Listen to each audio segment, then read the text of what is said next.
Thomas Paine, Sam Adams, Benjamin Franklin. These men spoke up for what they thought was right. From their courage came such documents as the Declaration of Independence and the Constitution of the United States. From their willingness to speak what was sometimes unpopular but right, we enjoy such liberties as freedom of speech, the right to keep and bear arms, and freedom of religion. There are those who still wish to oppress our freedoms, and there are still patriots willing to stand up and defend life, liberty, and the pursuit of happiness. Men like Zeb Bell, who honor our founding fathers and what they stood for. It's now time for Zeb at the ranch, speaking up and defending your freedoms. Brought to you by Magic Valley Les Schwab Tire Centers and all of the other great advertisers on the program. And now, Zeb Bell.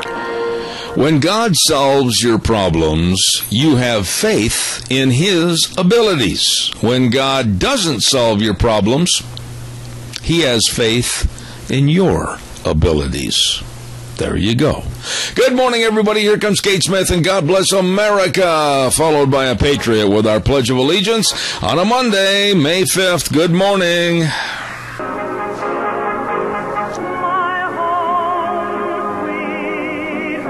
Thank you very much, Kate Smith, and God bless America, and I certainly hope He will again.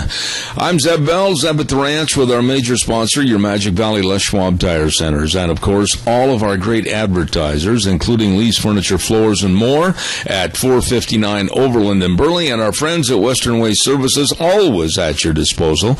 Get on the route service and be sure and give them a call, 734-6969. Let's see if she's happy or sad, friendly or mad this morning. How are you this morning, Gina?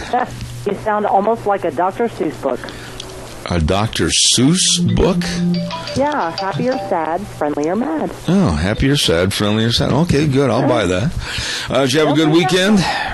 I did. I got a little bit sunburnt, and it was beautiful. Gosh, I loved it. The only thing I'm complaining about, and everybody complains about, is the doggone, and I cleaned up my act, wind. Yeah, Saturday it was a little bit windy. We drove around in the convertible all day Saturday, and we did the Valley Loop, and it was a lot of fun. But the wind, yeah, there was kind of a dust bowl in several areas. Okay. Well, listen, you have a great day, and thank you for all your help. And do we have a pledger? You betcha. We have Al on for the pledge and Mr. Michael Rogers on for the weather. Very good. Al, if you would, please, go ahead. Yes, sir. I pledge allegiance to the flag of the United States of America and to the republic for which it stands, one nation, under God, indivisible, with liberty and justice for all. Al, we thank you again. Excellent job as always, my friend. Thank you, and have a good day, and stop the wind back there. Oh, all right, Al. Thank you so much. From the west, buddy. Thank you, sir. Appreciate it. Hey, don't forget, right now we're going to have the weather brought to everybody by Save On Shells, and, of course, they're located at 1835 Overland in Burley. Anthony and the rest of the crew serving you with the best of camper shells for your pickups. And, again, the number, 1835 Overland in Burley, telephone number 312-1525, Save On Shells. Now, I'm going to tell you all about them right after Michael Rogers' weather. Good morning, Michael. Good morning. Feeling cloud 67 for the high today, and then you can expect some showers and possibly a thunderstorm for tonight and also for tomorrow. Traveling today, U.S. Highway 93 from Wells all the way to the Heat Lake, up to snow in the forecast. But otherwise, have a great day. Enjoy the weather. The only weather you got. There you go, MichaelRogersWeather.com. And we appreciate Michael doing the weather for us. And brought to you by Save On Shells. And Save On Shells with the new ARE shells. Many, many different models right there at 1835 Overland in Burley. And don't forget, too, they've got the very best of used shells, too. Oh, my goodness. How do I know so much about them? Well, I'm going to tell you. I went about 2 years ago and bought a camper shell for my pickup from Save On Shells. Best thing I ever did. Installation, parts, and service, and they really care. So stop in and see them today. Anthony and the crew at Save On Shells, 1835 Overland and Burley, or call them at 312-1525. Save On Shells. Well, a busy, busy weekend as we draw closer and closer to the primaries on May 20th. And we've got some stories this morning about politics. I'm going to do this right now, a tip of the coffee cup this morning. That ought to shock Gina half to death. We're going to do it early. Let's see if we can get a big slurp this morning. Are you ready? 1, 2, 3. How about a big slurp? That is so good. Really, that sounds terrible. Tip of the coffee cup to Todd Power's family out in Malda, and also some dear, dear friends of ours, Mr. and Mrs. Burt and Elaine Stevenson over in Rupert area. So thank you very much. Hey, Daryl's Cleaners, 1223 Albion Avenue in Burley. Don't forget, they are the best when it comes to cleaning your clothes or anything that needs cleaned, your drapes, your tablecloths, whatever. They are the world's best. And by the way, you can get prepaid gift cards from Daryl's too. They make great gifts to some of your family members, friends, etc. Daryl's Cleaners, 1223 Albion Avenue in Burley. You stop in and see them today. When it comes to internet services on this program, I'm very, very blessed to have Idaho's number one choice, and that's SafeLink Internet. And they've been around for 16 years and counting, and getting bigger and larger and serving more people with fast, reliable internet. And they've got a very reputable track record, too. So don't forget, you get a hold of them today, 677-8000. 677-8000, Idaho's number one choice, SafeLink Internet, serving you. All right, calls are welcome and appreciated. 436-2244, 1-866-927-4587. I want to talk a little bit this morning about what happened a year ago at Morgan Hill, California High School on this day, Cinco de Mayo. And it ought to upset all of us as Americans. Last year, the Morgan Hill High School, California School Board told the students that they could not have American flags on their T-shirts. They could not have any lapel pins with American flags or anything with United States flags on Cinco de Mayo because it offended Latino students. So the school did it again this year. And they said no to our flag in our country. And, people with the Tea Party have had enough. And I really respect what they're doing. They're going to rally outside this school, as well they should. And they're going to protest the school board's decision about no American flag. And just to give you a follow-up on this, I called some friends of mine back east with the Media Research Center. And I wanted to make sure that everything was right up to par. And the Tea Party groups are going to protest outside what the name of the school is Live Oak High School in Morgan Hill, California. And they will be wearing American flag T-shirts.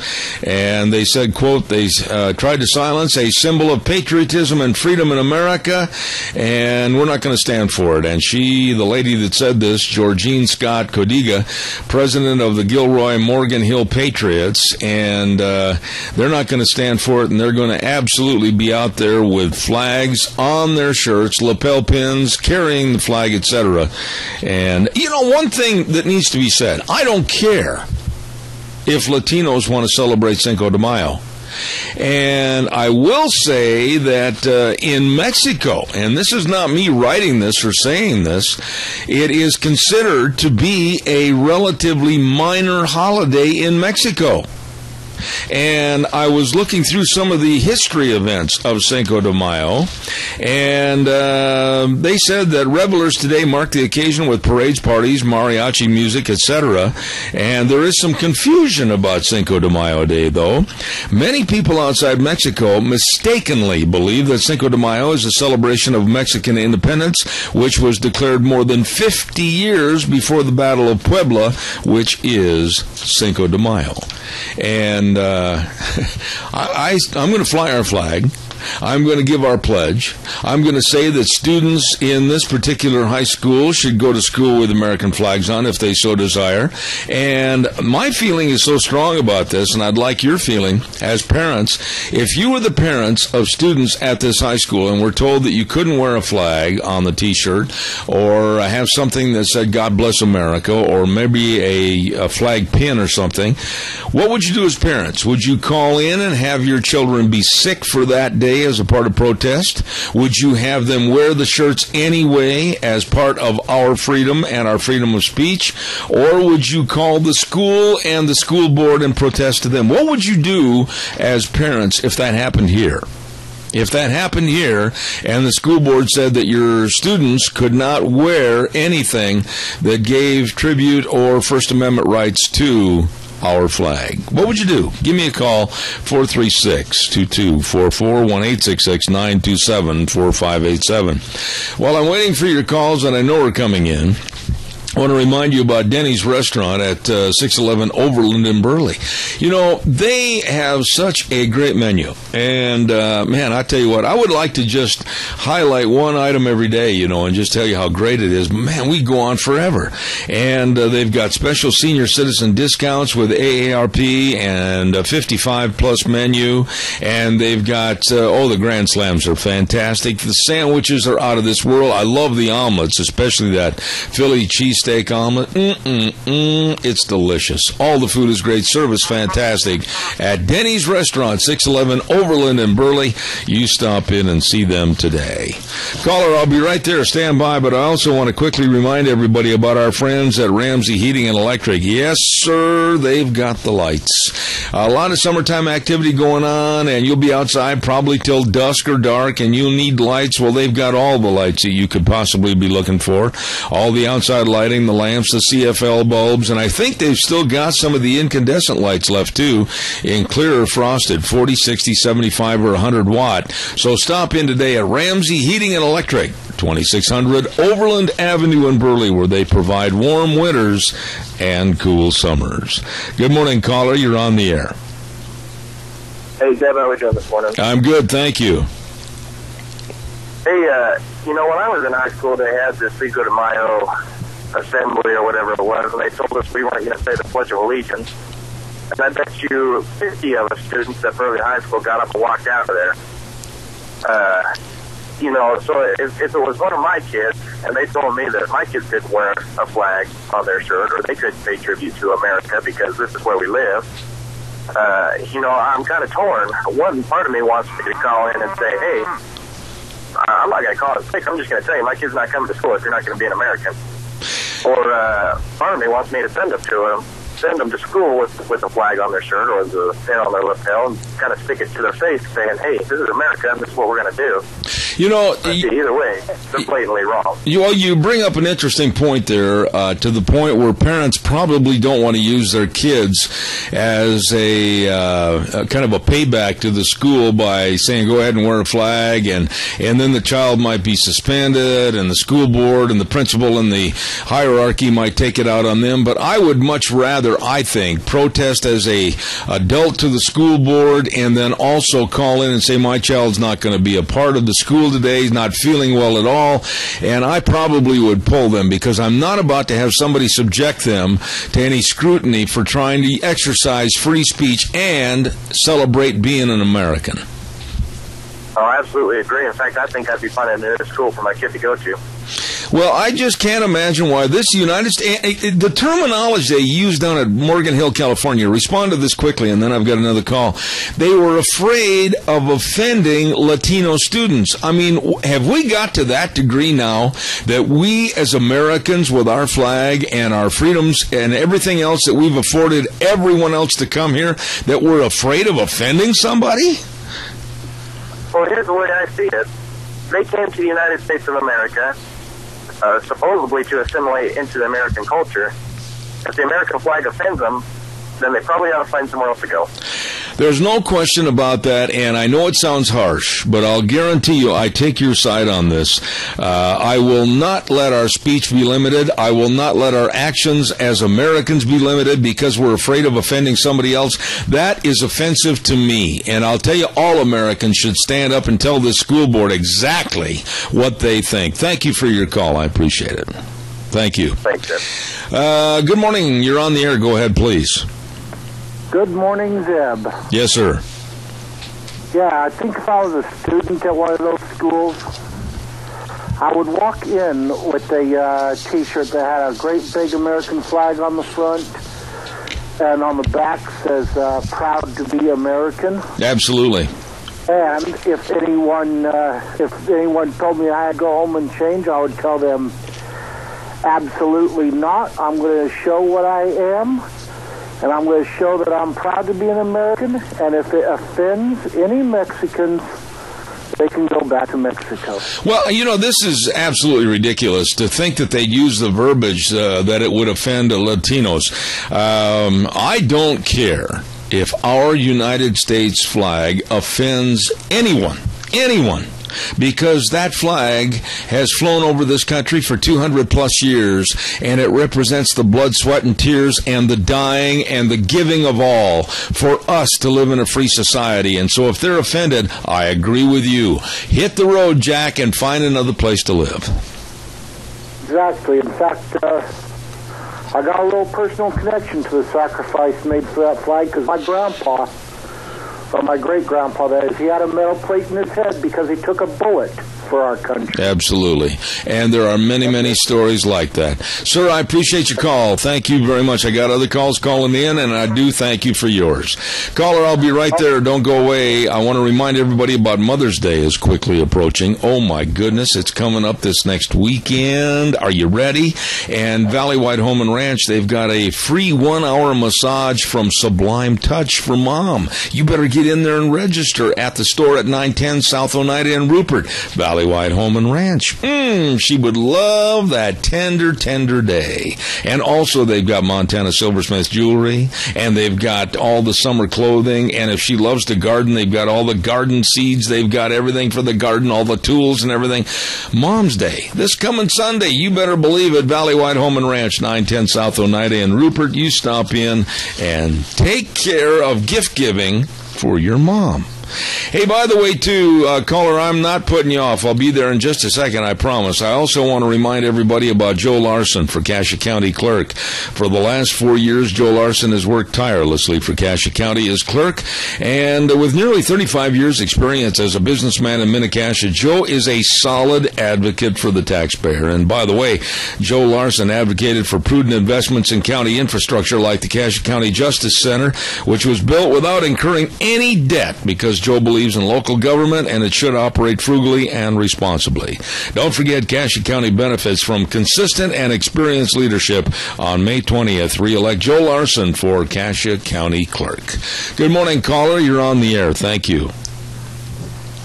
Good morning, Zeb. Yes, sir. I was talking to a friend of mine, Devinder Sakan, he migrated to the United States from India, and I was talking to him last night on the phone. And we were talking about this issue and why people come to the United States, because he said that things are deteriorating fast in the San Diego area where he lives there. And he says that, when he and his brother came here years and years ago, they were 19 and 21 years old. And he says, we came with nothing, but he says, we came to the United States for what it represented. And he says that the United States is the greatest country in the world. But yet, the things that go on today, like you're talking about, and all of the protests for what we stand for and what we represent, it's time that we stood up for what we do and what we have done in the past. We have lost a lot of lives for our freedoms that we have. Absolutely. Appreciate it. No, thank you, sir, for your call. God bless you, and it meant a lot to me to have you relate to that. I absolutely will not bend, and as a matter of fact, we have our American flag flying today, and if that's offensive to some, I fly it every day, and if that's offensive to someone or some group, that's your problem. But in Morgan Hill, California, at that high school, I think it's insidious that they would be told that they can't wear an American flag or have a American flag lapel pin or anything else because it might offend some of the Latino students today. Who cares? And I mean that in all sincerity. Who cares? This is America. It's a melding pot of people, personalities, cultures, races in America, for that flag. So again, I reiterate, and I sound harsh, but it's the way I feel. Who cares if someone's offended about the flying of the American flag? Do you, honestly? Are you going to side with those that, that offended me? I'm sorry, I can't go that way. And I'm offended as to the stupidity of the Morgan Hill School Board and the principal and anyone else offended or acting in a capacity to reprimand students that are with the American flag today. It's absolutely unconscionable. Ladies and gentlemen, before we go any further, there's a young man running for Minidoka County Sheriff, Ken Menzel, and he wants your vote in the primaries on May 20th, and he wants to enforce the law based on respect for individual rights and a commitment to the safety of each citizen, and he wants to promote a culture within the Sheriff's Office of hard work, integrity, and service that creates a safer environment for our residents and the guests that live in that area. So, ladies and gentlemen, once again, Ken Menzel for Minidoka County Sheriff. Vote on May 20th, paid for by Elaine Stevenson, Treasurer for Ken Menzel for Minidoka County Sheriff. Oh, my goodness sakes. Travel Lube Supply. We want to say thank you to them. Jim McCall on our program last Thursday. They are busy right now. Let me tell you, air filter cleaning. Don't forget they can clean your air filters, and then you can reuse them and save a whole bunch of money. And don't forget they've got the bolt bins. They've got the bolts and the metric and standard bolts. They've got all your tools. They got all your oils. Wow. They've got it all for you at Travel Lube Supply. And by the way, Jim had trees over there, 2 beautiful pine trees, some of which are very, very big, and they're only $50 a tree. Holy smokes, you better call 438-8730. They deliver the goods, Travel Lube Supply. Right now it's time for our Capital Press Ag Minute, and our Ag Minute is brought to you by our friends, of course, at Lennox Home Comfort Systems with gas furnaces, air conditioners, and heat pumps through our friends at Ramsey Heating and Electric at 2600 Overland Avenue in Burley. Right now, the Ag Minute. Today's Ag Minute brought to you by the Capital Press, the West Ag Weekly. In explaining key findings in the 2012 Census of Agriculture Friday, the USDA's National Agricultural Statistics Service noted record-high agricultural sales despite severe drought in 2012. Severe drought in the central part of the U.S., representing the country's most valuable land and production, challenged crop production and led to a significant depopulation of livestock, according to the USDA statistician Hubert Hamer. But at $395 billion in 2012, ag sales posted a record high and an increase of 33% from the 2007 census. The value of crops sold was $212 billion, an increase of about 48% from 2007. The value of livestock sold was $182 billion. For more agriculture news and information, turn to the West Ag Weekly, the Capital Press, and capitalpress.com. Thank you very much, and brought to you by Lennox Home Comfort Systems through our friends at Ramsey Heating and Electric at 2600 Overland Avenue in Burley. Caller, I'll be right there, I promise. Don't go away. Penetron Soil Conditioner by Maisie, with a 20-year proven record of increasing yield and quality of all Idaho crops, speeding germination, reducing crusting, improving stand, stimulating root growth and microbial activity, and building soil structure too. And you know what? Penetron Soil Conditioner saves irrigation water, and the water savings alone will pay for the cost of the product. Better crop yields, better quality with Penetron by Maisie. Contact your fertilizer dealer today, your crop advisor today, and get Penetron by Maisie. Good morning, caller. You're on the air. Yeah, we have to talk about our flag. I just hung some new ones up here a couple of days ago. And I look at them flags and how beautiful they are and what they represent. They represent the greatest country in the United States of America. And every morning when I wake up, I got a flag that hangs right over my bed, a small one. And I say the Pledge of Allegiance every morning to that flag. And another thing I wanted to bring up, the Tea Party. They're a break away from the Republican Party. They're actually the conservative side of the Republican Party. Well, there's been a lot of changes and transition, and I sure wish, and I mean this, I'm going to come right out and say that I wish the Tea Party and I wish the Republican Party, there was no division, there was no split, and they could work out a very amenable situation to their differences and try to show some superiority and power. And I'm sick and tired of all the infighting. It's about time we joined together and sat down and really realized that it's for the benefit of the United States and for the benefit of our Constitution, and stop this silly child acting procedure to cause such a split. I am with you all the way, ma'am. All right. The way it should be. All right, Fred. God bless you, man, for your call, and I appreciate that information about the flag. You know, I think of an individual also that was a 3 times Purple Heart recipient. That is one of my, and I'm blessed to have him as a friend of this program, and that's Russell Smith. And Russell's been on this program many, many times. And like Fred Preston just said, a flag means so much to them, and they get out of bed in the morning and say the Pledge of Allegiance and salute that flag, having served their country under that flag.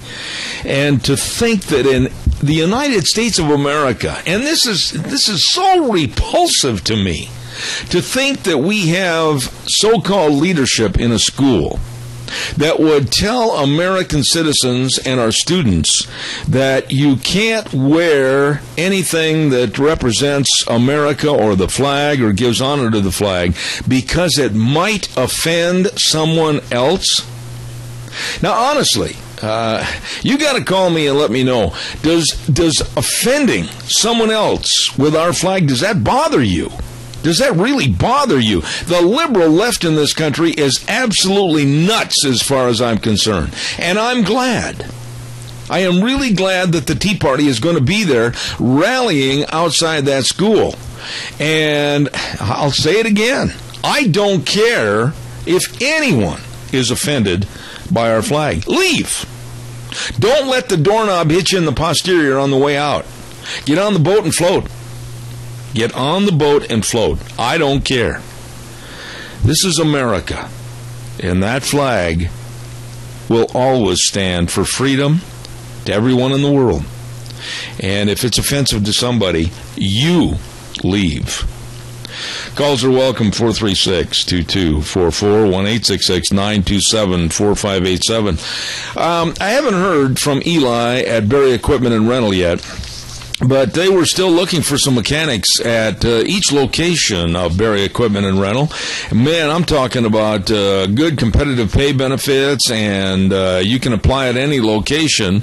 It's a fun place to work, and they're just looking for some really qualified people on Addison Avenue in Twin Falls, South Lincoln in Jerome, and Highway 30 in Burley. And I'll tell you what, they've got all the equipment. Wow. I went by the Burley location again the other day, and it seems like it's just blossoming with more equipment, all the Coyote tractors and the loaders and the excavators. Everything you need is right there, the Walker mowers.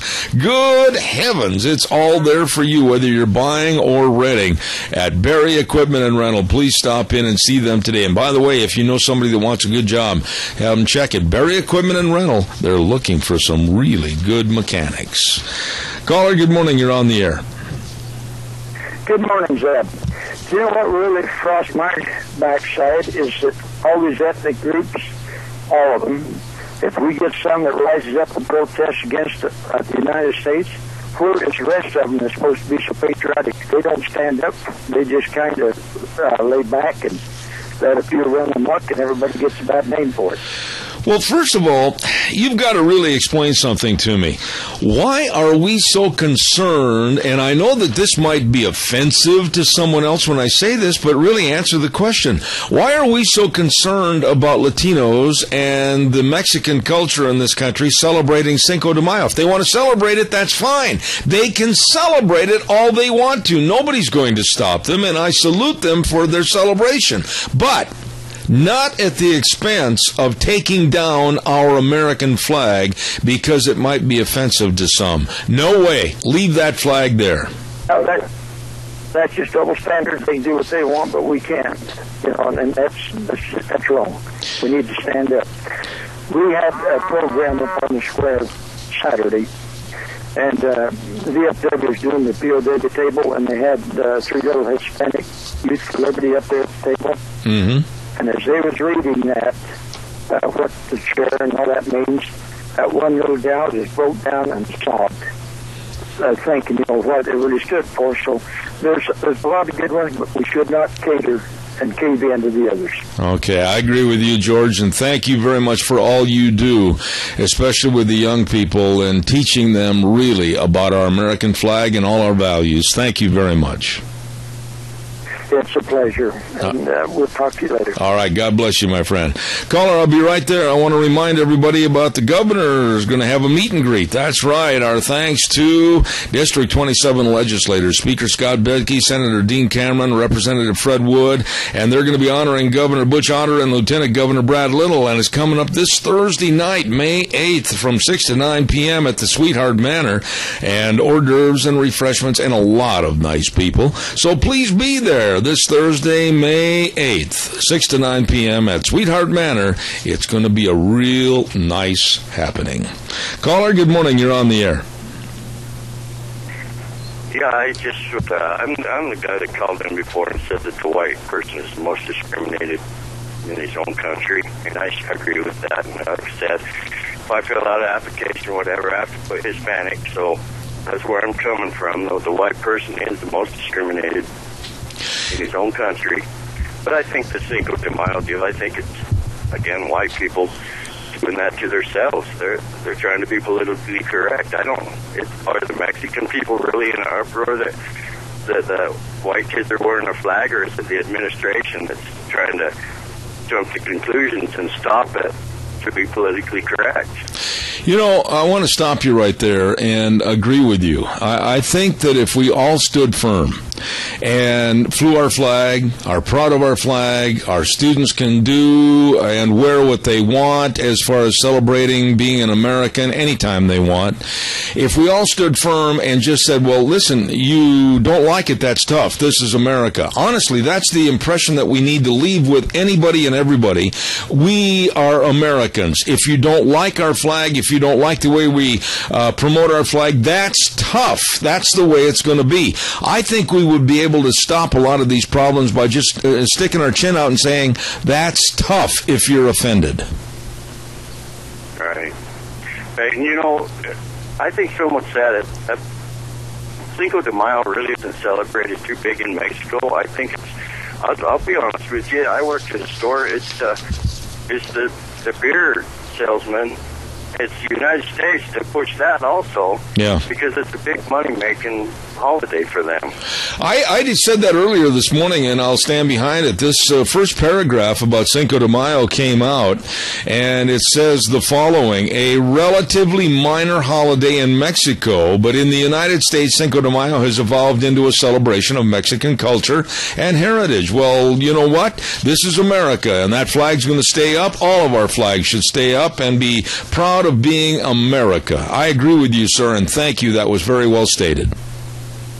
And one more thing before I leave, we got a president that doesn't respect that United States flag, so we all as Americans should be in our uproar about that. But you're not going to get an argument from me, I'll tell you that. Thank you, sir. Appreciate it. Right. Thank you. God bless. Have a good day. Thank you. Calls are welcome, 436-2244, 1-866-927-4587. Once again, I want to remind you about our friends at Lennox Home Comfort Systems. Whether it's a gas furnace, air conditioner, or a heat pump, you and your friends will enjoy the comfort. All you have to do is just get a hold of our friends at Ramsey Heating and Electric at 2600 Overland Avenue in Burley, 678-0459. Calls are welcome. Give me a call, please. Like to hear from you. On kind of a related subject about political correctness, Rutgers University.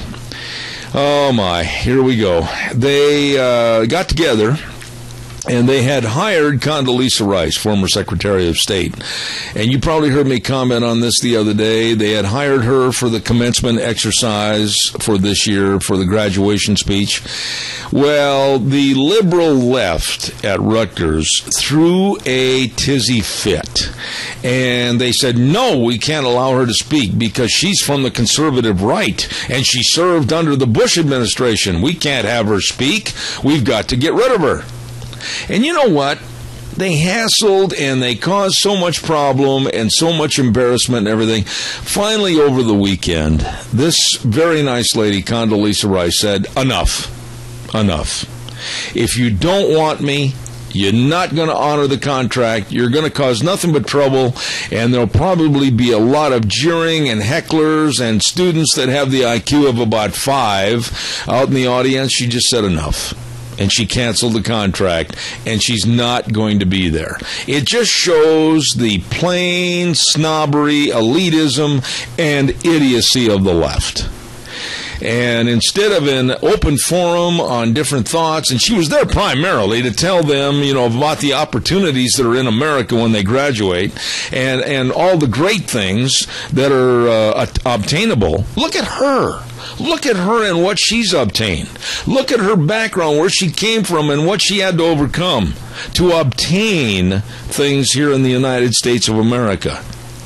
And the left said, no, we don't want her. We're just going to pick and choose. We're snobs. We're elitists. And quite frankly, they're idiots. Rutgers University.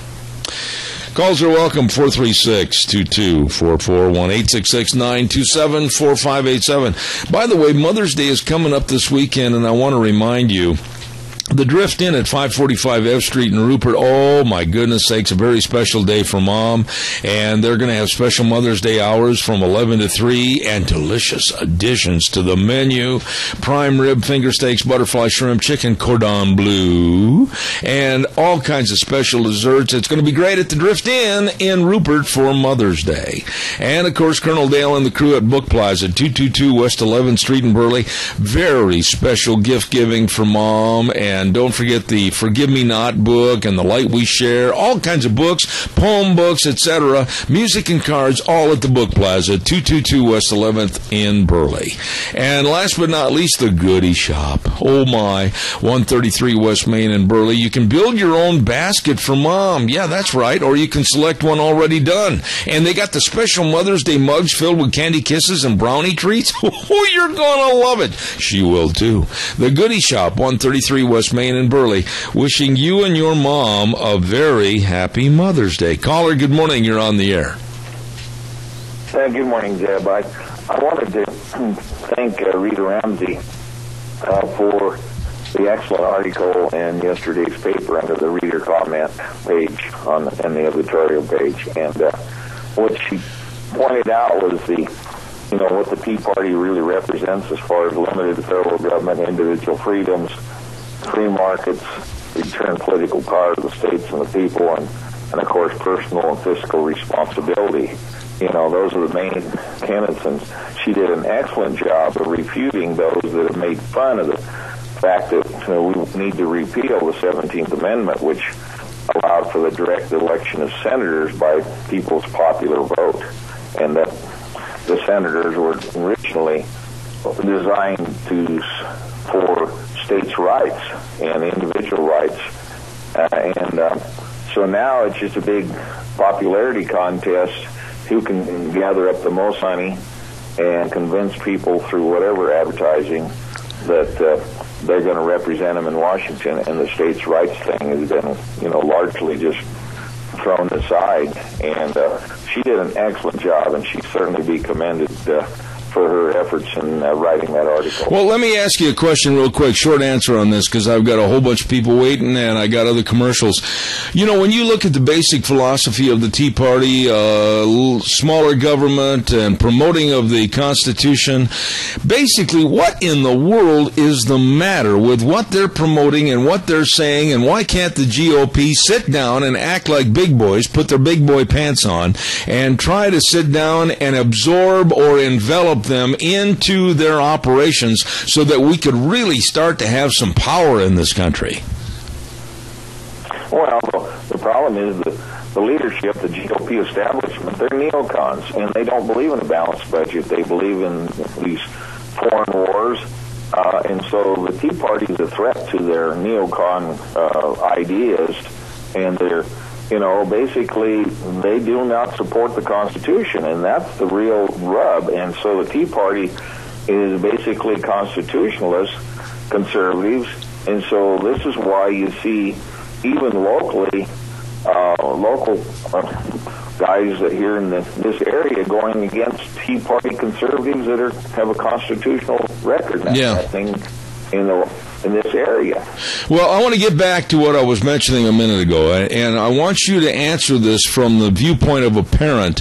What would you do if your child was going to Morgan Hill, California High School, and the leadership of the school said, don't offend Latinos today on Cinco de Mayo, nobody has a flag pin, etc.? What would you do? Well, the freedom of expression in this country only belongs to those that are politically correct, and so anybody that's opposed to anything that's politically correct, wants to make this is what the Bill of Rights is all about, is that we're to have freedom of expression, and not obscenity, but I mean freedom of expression, and of course now, all the people that get their viewpoint basically is those that are politically correct. So it's sad that we've reached this point, but that's what the national media, just that's what they do. Absolutely. So if you're not on their wavelength with politically correctness, you're not going to get, you're just going to be ignored. I agree. Thank you very much for your call as always. I appreciate that, caller. Have a good day. Thank you very much. Very well stated. Hey, have a good week. Thank you. Time for the weather forecast, and our dear friend Michael Rogers, weather.com, is sitting out there in the wings, ready to go, and it's brought to you this hour by Riverview Urgent Care and Medical Center, 382 North Overland in Burley. Minor emergencies, major care, the doctor will see you now, not in 4 or 5 days. And of course, whether it's a sinus infection, a break, a strain, a sprain, skin care, cuts, rashes, whatever, they can help you at Riverview Urgent Care and Medical Center in Burley. Here now, Michael Rogers weather. Hello, everyone.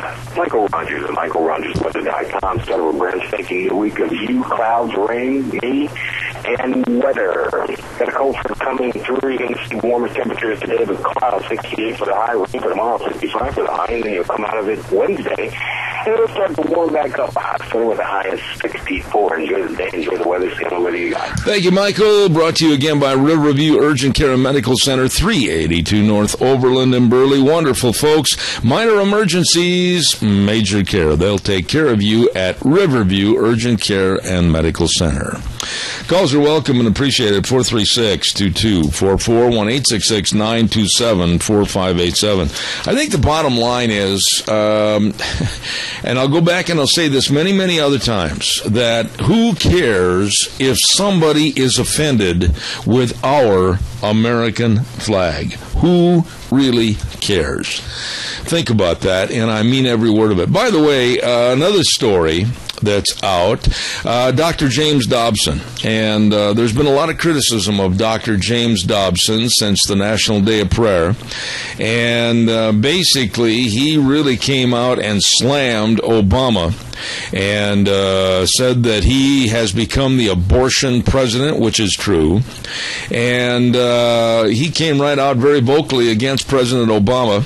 And, of course, James Dobson, founder of the Focus on the Family and Family Talk Radio, is a very and has been a very harsh critic of President Obama. And he's been an opponent of his in court. And he said at one point during the fight over the imposition of abortion mandate, Dr. Dobson said to the president, "Come and get me. I will not yield to your wicked regulations." What were your thoughts when you heard that story about Dr. James Dobson and what he said during the National Day of Prayer? Some people said he shouldn't have said it during the National Day of Prayer. Why not? The forum was such that he got a lot of mileage out of letting everybody know what he thought about President Obama and the pushing of abortion in this country. And I personally stand behind Dr. James Dobson and say salute salute to you, sir. Salute to you. Calls welcome, 436-2244, 1-866-927-4587. While I'm waiting for your call that I know is coming in, I'll remind you about all of our Magic Valley Les Schwab Tire Centers. Oh, boy, the best tire value promise in the industry with all their free services. You will not find a better value. These people really, really care at all 7 locations. Free lifetime tire and mileage care, free peace of mind tire protection, the best buys of all the tires for your cars, pickups, SUVs, horse trailers, boat trailers, whatever. And, of course, the best in brake service. Oh, my. Front-end alignment, shocks and struts, batteries, all there for you at all 7 locations. With Lane and Rupert, Dave on Blue Lakes and Twin, Mike and Buell, Mike and Jerome, the Twist family in Paul, John on Pole Line in Twin Falls, and Randy, our old buddy, the Seahawk fan, right there on Overland in Burley. Your Magic Valley Les Schwab Tire Centers. All right, give us a call, 436-2244, 1-866-927-4587. You know, I got to get this little story in. California Chrome wins the Kentucky Derby. Here is a horse that basically was just dirt cheap as far as costs and the breeding fees and everything else, and it wins the Kentucky Derby. The mare was an $8,000 mare that was bred to a $2,500 stallion. This puts some egg on the face of all the big-name breeders and all the big-name horses. And California Chrome won the Kentucky Derby running away from the rest of the pack. Congratulations to California Chrome. Good morning, caller. You're on the air. Good morning, Zeb. Nancy Pelosi. I understand she was going to speak at the graduation ceremony at Berkeley University or whatever they call it. Mm-hmm. And they were charging $10 a person. I wonder, number one, did they have a sellout? Number two, the graduating students, did they have to participate? And number three, where did the money go? You know, I wouldn't pay 5 cents to go listen to Nancy Pelosi and her liberal thought standing up there with all the Botox in her face and trying to smile and keep a smile. I'm very bitter about the left and their attitude and their actions. I'm very bitter about the way they do things, being so elitist and absolutely so snobbish. And she's the leader of the pack as far as I'm concerned. Yeah, this is a very, very liberal school, as we know. But do you suppose they had a sellout? You know, I don't know whether they had a sellout or not. I don't know whether the students objected or minded paying that extra $10 fee. I don't know. I do know that as far as Nancy Pelosi is and Harry Reid and the rest of the liberal left, why anyone would want to pay any kind of a price to go and listen to this snobbery. I'll go back and say what I said a moment ago.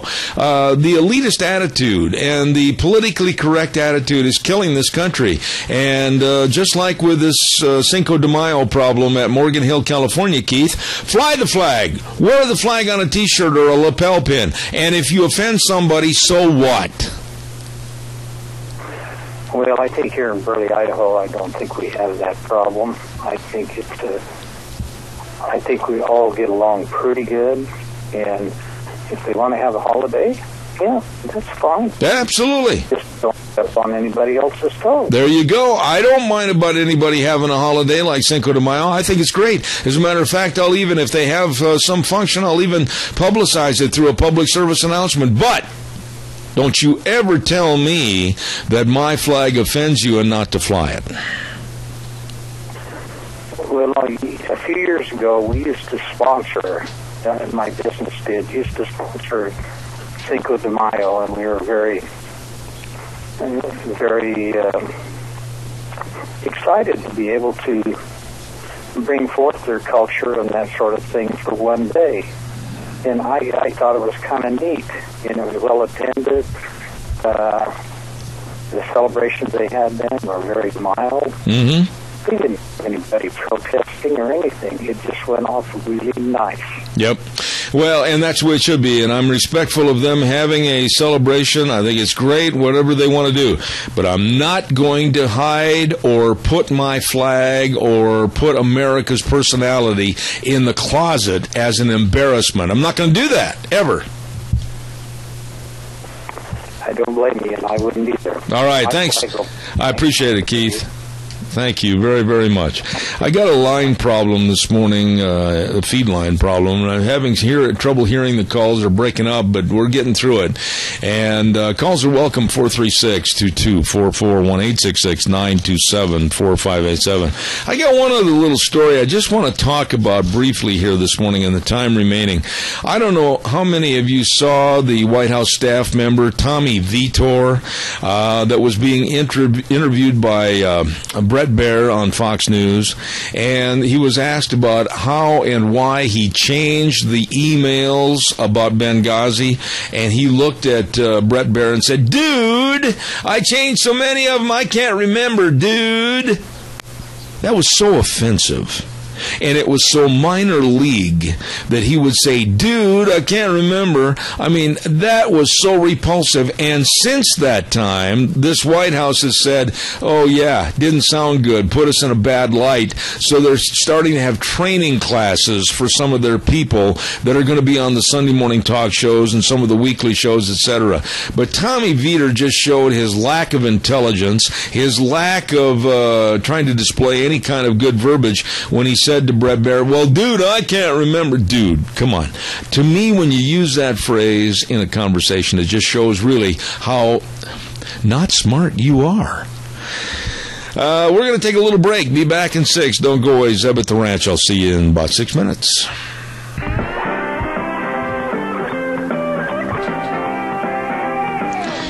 Welcome back. Zeb at the Ranch. Monday morning, cloudy, might rain, might not. Along with our major sponsor, your Magic Valley Les Schwab Tire Centers, all 7 locations serving you, and also some of our great advertisers, including Lee's Furniture, Floors, and More at 459 Overland in Burley, and our friends at Western Waste Services, always at your disposal. Get on the route service today. Call Kelly at 734-6969.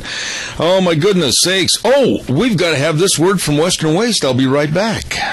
From the canyons of the Snake River and all across southern Idaho, we're always at your disposal. Western Waste Services, we care about our community, our resources, and this great land. Western Waste Services is lending a hand, always at your disposal. Western Waste Services, always at your disposal, and that's true. We're going into the spring and summer season right now. A lot of reunions, a lot of company picnics, etc. Don't forget, they've got all the porta potties, and don't forget they've got all the different dumpsters in different sizes, and the big Go Mini portable storage units for you. Very, very handy. Western Waste Services, always at your disposal. Call them at 734-6969. And real quick, I want to remind you, too, about our dear friends, and they are Joel Heward and his family over at Hanson Mortuary at 710 6th Street in Rupert. It is a family place with very flexible hours, and they are there when you need them. And by the way, they can either have you come into the office, or they can travel to rural towns and churches to serve you and help you with all the arrangements. When there's the passing of a loved one, please remember to call them, because they always uphold the highest ethical standards with unquestioned integrity. Hanson Mortuary at 710 6th Street in Rupert. Number to call, 436-5636. Last hour I reminded you, and I'm going to do it again, that there's a man running for Minidoka County Sheriff that wants your vote on May 20th, and that's Ken Menzel for Minidoka County Sheriff. Maintaining the highest ethical and performance standards for himself and the entire staff is what he wants to do as your sheriff. And also ensure that everyone's voice is heard. He is running for Minidoka County Sheriff. Ken Menzel wants your vote on May 20th, and this note paid for for by Elaine Stevenson, treasurer, for Ken Menzel for Minidoka County Sheriff. I don't know why in the world I had trouble with that name all of a sudden. I've known that dear lady for a long, long time. I'm sorry, Elaine. Right now, let's go to the phone line and say good morning to a dear friend of mine, and that happens to be Mr. Frosty Woldridge. Good morning, sir. Well, good morning, Zeb. Always a pleasure, sir. Frosty, I'm going to get right into it this morning. I am highly offended that in Morgan Hill, California, the school district told the students again for the second year in a row that they're not allowed to wear any American flag T-shirts or pins with the American flag because it might offend the other students celebrating Cinco De Mayo Day. I don't know about you. I think I know. You're going to be as outraged over this as I am. Well, the outrage is getting to be commonplace, so much so that it's normal. Because there was a Jason Glassman, who is the superintendent of schools in Eagle County near Vail. And he wrote a piece in the Vail Daily, which I read last week coming back through. It talked about we have to teach everyone from now on to be bilingual. We have to all speak Spanish as well as English because the Latino group will be the new dominant majority in this country by 2040. 2042, actually, specifically, is when Latino, Mexican ethnic group will become the new majority in America, and the European majority now is at only 54%, will become 49%. And he said, we've got to do this because all the other countries in the world, and I wrote a counter to it because I said, does that mean we get to lose our culture? And should we also start speaking 50 other different languages? Because in Colorado right now we have 50 different languages that are literally creating linguistic chaos in our schools. And that means Denver, Colorado, just several years ago had a 67% dropout flunk-out rate. That's now continued at around 50 to 55% dropout flunk-out rate. And as you all know, I've said in my world travels that the one word that defines all third world countries is illiteracy. And, of course, we in this country are creating a tremendous new third world class of illiterates. And the problem is how can we address them and educate anyone with all of these 50 different languages? And, in fact, in Los Angeles, well over 100 different languages. And so what we see is the fracturing and the fragmenting of our country. Cinco de Mayo is just a symptom of that, and it's really quite disconcerting, but you're going to have to get used to more of it, because if 744 passes, the Senate Bill 744, that was passed by the Senate last year, if it passes the House this year, it doubles the rate of immigration from 1 million per year, 1.1 million per year currently, to 2 million per year into the United States of America from over 150 countries around the world. And so Cinco de Mayo, then you're going to have Sharia law, and Sharia law, of course, is sacrosanct to that ethnic group, and you can go right on down the line. So as I've talked about in the past, Cinco de Mayo is simply a symptom. And I can tell you, Cinco de Mayo here on Federal in Denver, Colorado every year is nothing but a drunken, brawling, godforsaken nightmare that the police have to literally ride herd on it, because all they do is fly Mexican flags, wish that they could make Mexico here, or wish they could go back to Mexico. I'm never sure what it is, but it has nothing to do with being an American, and it has nothing to do with being wonderfully assimilated into the American way of life. It's more like I can't stand America, and Cinco de Mayo is my new cultural paradigm, and we're going to take over all of Denver and Colorado with Cinco de Mayo. So that's what's happening, and that's the outrage, and it's not going to get better. Well, and one of the things that really bothered me is that when I was doing some research about Cinco de Mayo, I found out that it's a relatively minor holiday in Mexico, but it's evolved into a great big huge celebration of Mexican culture here in the United States. And here's what the Ninth Circuit Court of Appeals said. They ruled in February of this year that this school at Morgan Hill, California, was legally permitted to abridge white students' free speech rights in service of Latino students' feelings. You just got to be kidding me, Frosty, that we've gone that far, that the flag is offensive to some, and it's okay to shut up white students and not have the flag, not be able to honor the flag, because somebody else's feelings might be hurt. Once again, ladies and gentlemen, this is what multiculturalism is all about.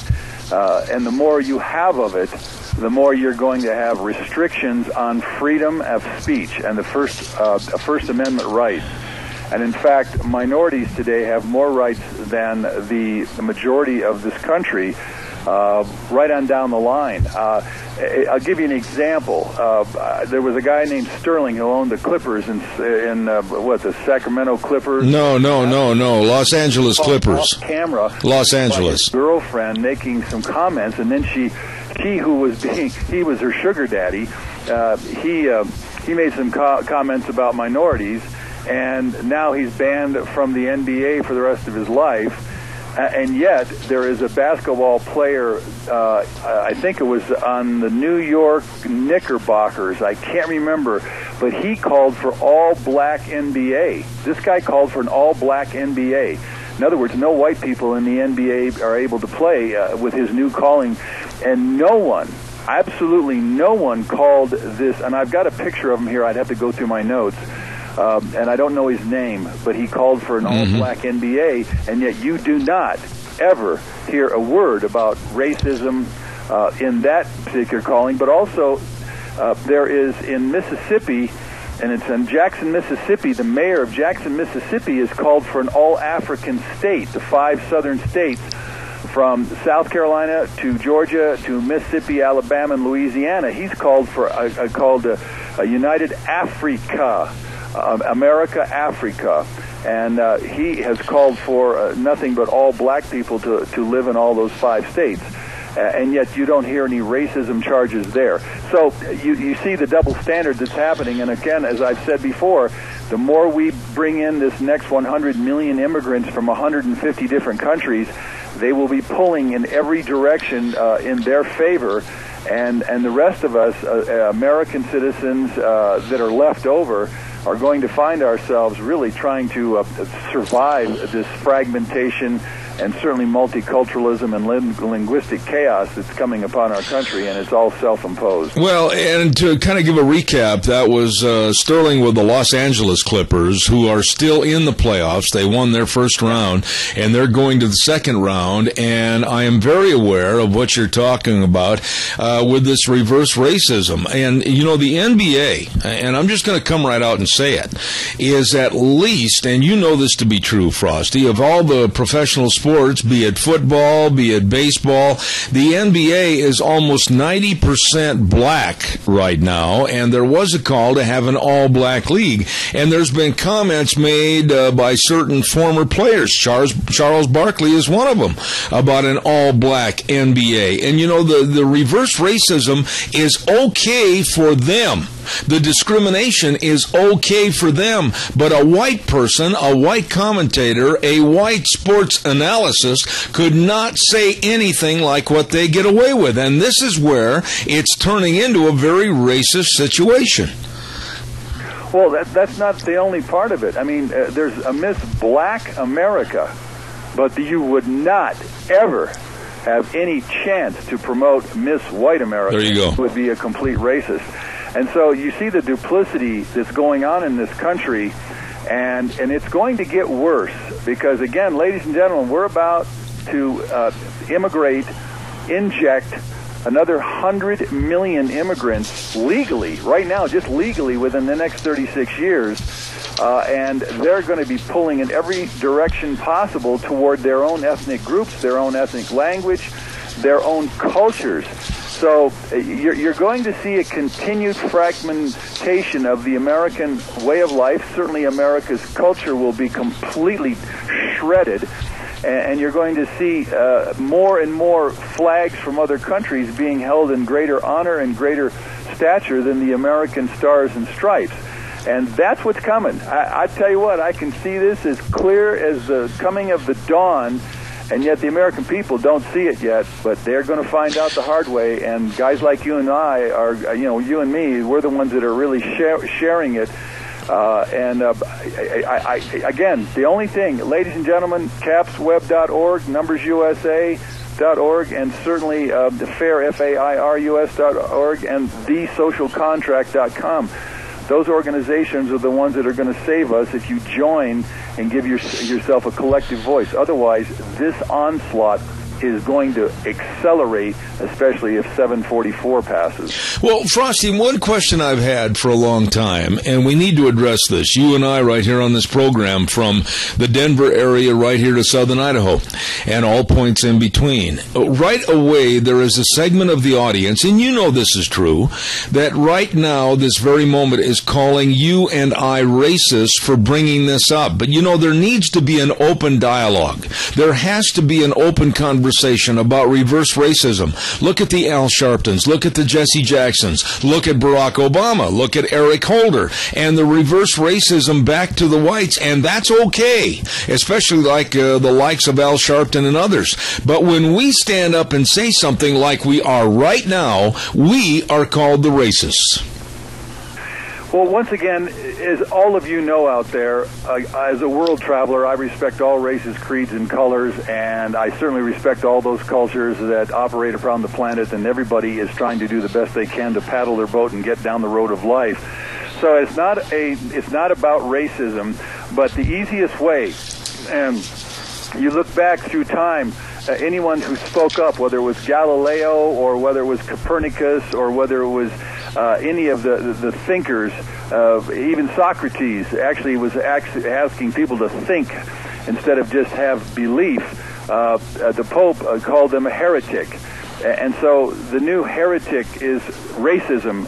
And so anyone who speaks up with the facts, my work, ladies and gentlemen, on overpopulation, I get called all sorts of names, but in the end, it's about facts. And I stand just like Galileo stood in the 1600s. He said, hey, you know something? I've just discovered that the earth revolves around the sun and not the other way around. And he was immediately house arrested and made to recant, and yet he knew his facts. Well, I know my facts, and ladies and gentlemen, I just wrote a piece. You can go to several, absolutely several of the places where I write.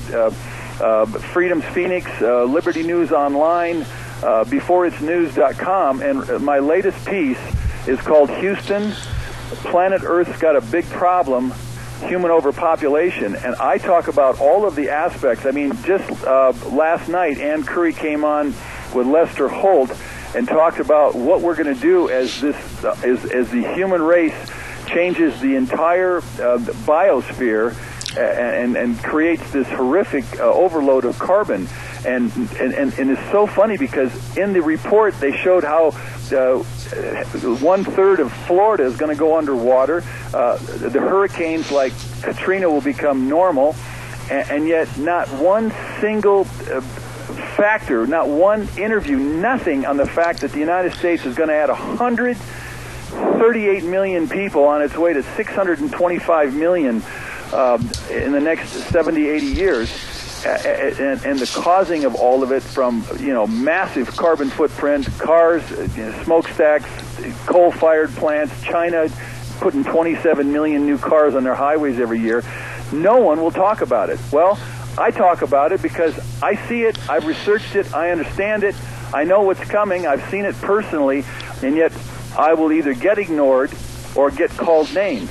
In fact, there's a Ross Kaminsky guy here that I interviewed last month, and he's a very sharp guy, but he is absolutely in denial at KOA. I spent an hour with him, brought the facts, and this guy, as smart as he is absolutely out of touch with reality, and there's nothing I can do about it. Well, I want to stick with one issue here this morning, and I'll get into a discussion with you next week about climate change, etc. But I just want to stick with the fact here this morning that when we as American citizens have to be afraid, or we have to be concerned about someone or some group being offended by our American flag and what this country offers them, we have lost the battle. We have lost the war. We might as well take the flag off the flagpole and fold it up and put it in a drawer, because I personally am never going to worry about offending anyone with that American flag. If they're offended, that's their problem. Get on the boat and float, because we don't need them here. Well, Zeb, you just go to Detroit right now, and you'll see the Islamic flag flying over most of the houses in that city, and the call to worship, it just looks like little Baghdad, because everybody's down on their knees 5 times a day out in the streets of Detroit. And the Islamic flag, the black Islamic flag with the crescent star and a little, I think it's a little star. You think that the Cinco De Mayo is taken over. You wait. The Muslims are very aggressive, and as they enclave, and they're at 7 million in this country right now, they're going to push for Sharia law. They've already done it in England. They're doing it in France. They're doing it in Holland, and they're actually making very powerful inroads. Belgium right now is literally going to become a new caliphate for the Islam, and Sweden is well on its way, along with Norway, to being taken over, because they have such small populations.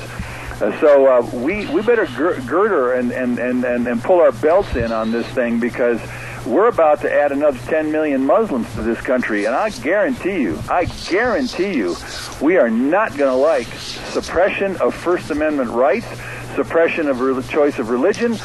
Women's rights will go down the tubes, because the Islamic religion literally is so barbaric it treats its women worse than its dogs.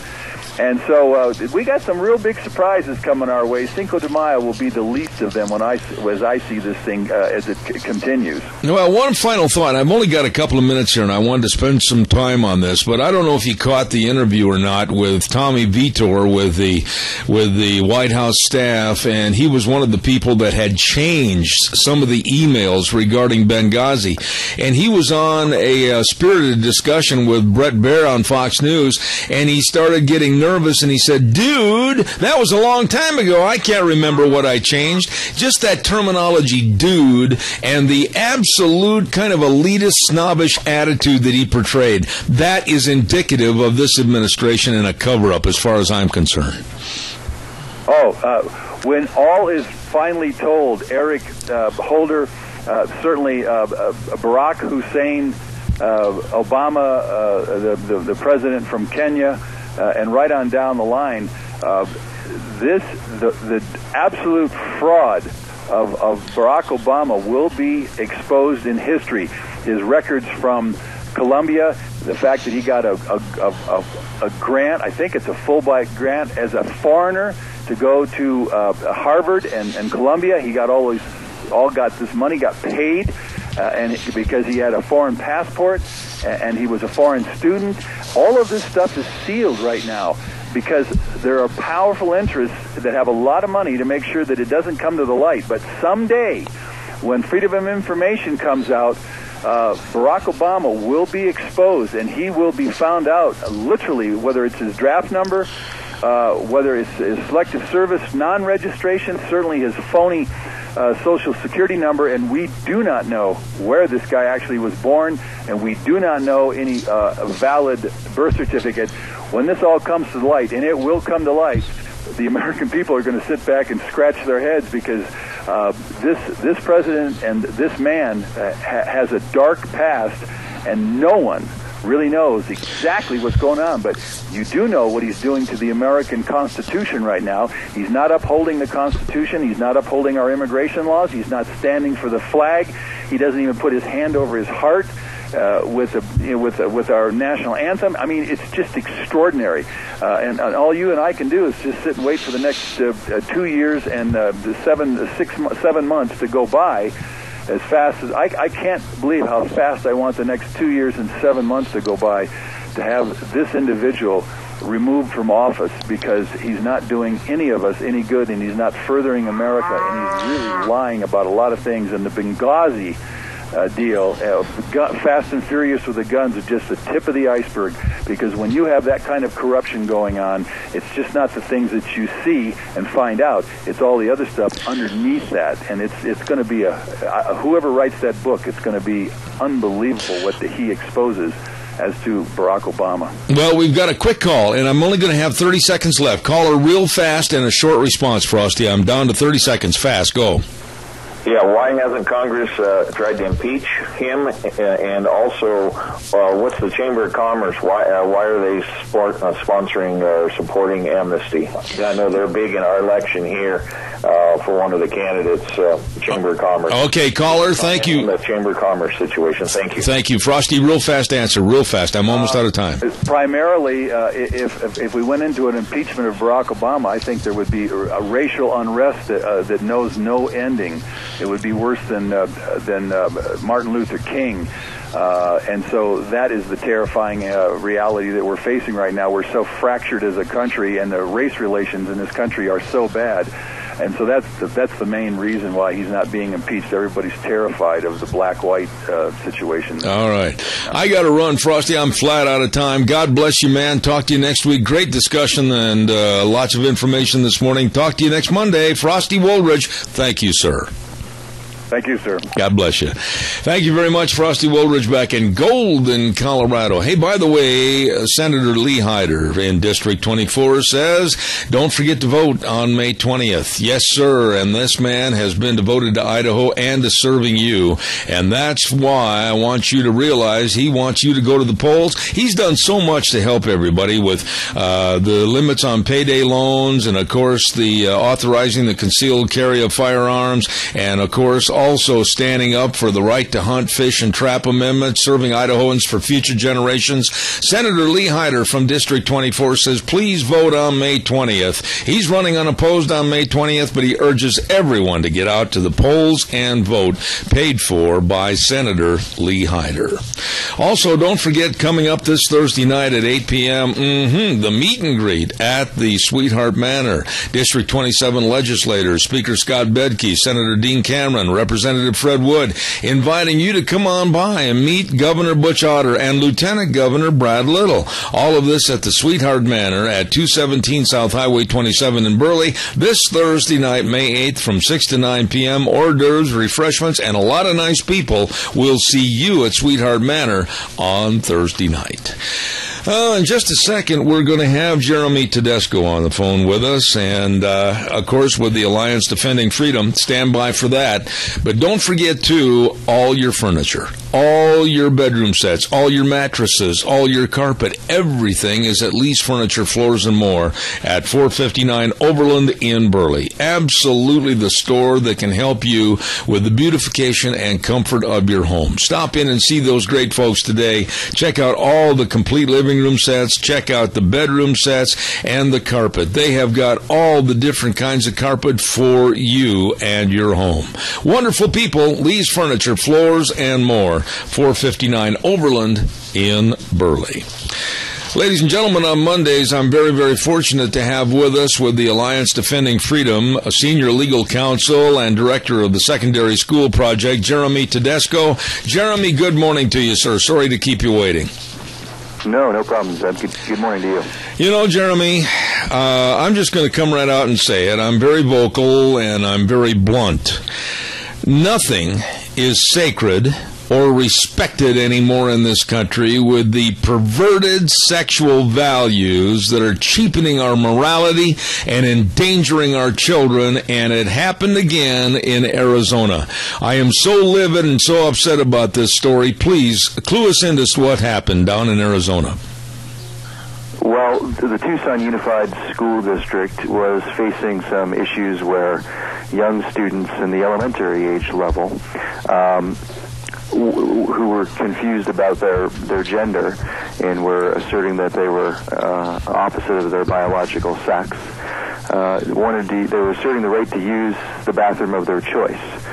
So to use the bathroom of the opposite sex. And the school district responded to that, unfortunately, by adopting a policy that allowed them to do so. And so now in Tucson, they've adopted a policy that they interpret to allow kids, all kids, K through 12. So we're talking kindergarten to senior at all their schools, to, if they assert that they are the opposite sex of their biological sex, they can use the bathroom of their choice. They can use the bathroom assigned for the opposite sex, and so it's more of the same kind of thing we're seeing culturally, like you have said, with things just seeming like it's coming off the rails. The school district ignores the interest of parents, of students, and their privacy interests, the kind of atmosphere that's unsafe and potentially harmful to students that's created by these kinds of policies, and just goes ahead and says, sure, we'll ignore the fact that there's difference between the sexes, obvious differences between the sexes, and just let kids use the bathroom of their choice. And so we sent a letter to Tucson. We told them, you do not have to do this. There is no law, no court decision, no binding precedent whatsoever that would require this of you. And we offered them a model policy to balance all these competing interests out, but a policy that makes sure that bathrooms, showers, other places where students could be in a state of undress in front of other students are used according to biological sex and are only open to students of one biological sex, while accommodating the interests of students who are claiming that they're transgendered. You know, I'm sitting here shaking my head, and I don't even know where to go with this, Jeremy, because I'm so upset about these movements, if you will, across our great United States by these transgenders that have no clue about who they are. God does not make mistakes, and I'll go toe-to-toe and nose-to-nose with anybody on this.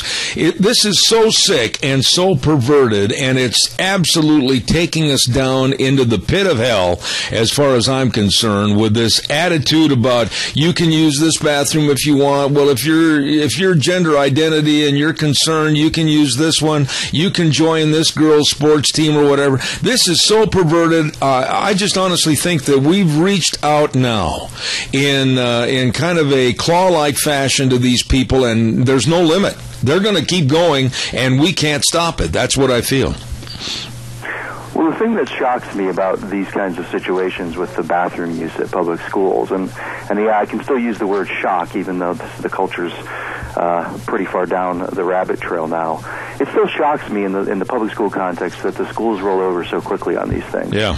I mean, they have very, very strong, compelling, critical interests supporting a policy that says bathrooms can only be used by persons of the same biological sex. They have safety interests. They have physical privacy interests for students. They have the interest of a broad, I'm sure, majority of parents who don't want these kind of policies in place, that feel like they endanger their children when they send them to school, when schools adopt these kinds of policies. They have every single argument in the arsenal that they could want to be able to explain that this is not something we do here. And it's not a problem for the schools to try to accommodate kids who claim they're transgendered. Whatever's going on with those students, they're sexually confused. They don't want to use the bathroom that conforms to their biological sex. Fine, we can accommodate them by giving them a unisex bathroom or controlled use of a faculty bathroom or whatever it is.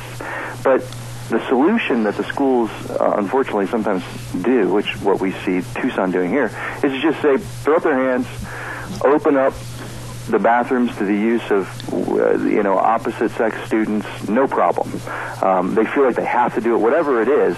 They take that as the solution to the problem, and it's simply not a solution that's acceptable to the vast majority of society, and for very good reasons, for very rational and legitimate reasons. And the schools ought to stand up for and defend the rights of all the students who don't want these kind of policies in place and feel like it violates their privacy rights and puts them in dangerous situations. Jeremy, I'm an old man, probably a lot older than you, but I can remember back into the days of my grade school, my high school, and my college. This would have never flown. This boat would have never floated. This situation would have never come up because it would have been nipped in the bud by the parents and the school boards, and they would have said, no, we're not going to cater to such filth. Why is our society starting to bend to the point where they're listening to such a terribly small minority and scoffing at the majority? I do not know the answer to that question, Zeb. It confounds me as it does you. I'm always surprised at the willingness of government entities to just roll over on these issues. I think that the folks that are driving the transgender legal agenda, the far leftists who are pushing that, they want a genderless society. They want marriage to be a genderless institution. These are all part of the same overarching legal battles. Once they create a genderless institution for marriage where moms and dads don't matter. If you have two dads, it's no different than having a mom and a dad, or two moms. That's how the other side sees it, which is, of course, completely untrue. They want to achieve that same genderless, outlook in our public schools. It's stunning to me that schools are at a position now where they're unwilling to say there's differences between the sexes. Biologically, chromosomally, developmentally, they're different. And we're not going to ignore those things just to serve the interests of a few students who reject that. Those students can be taken care of, accommodated through many different avenues at the disposal of schools. But telling the vast majority of students in the school that they have to run the risk of having their privacy rights violated, of being in a state of undress in front of people of the opposite sex through governmental coercion, which is essentially what's going on here. The government's forcing the vast majority of students to be in states of undress in front of the opposite sex.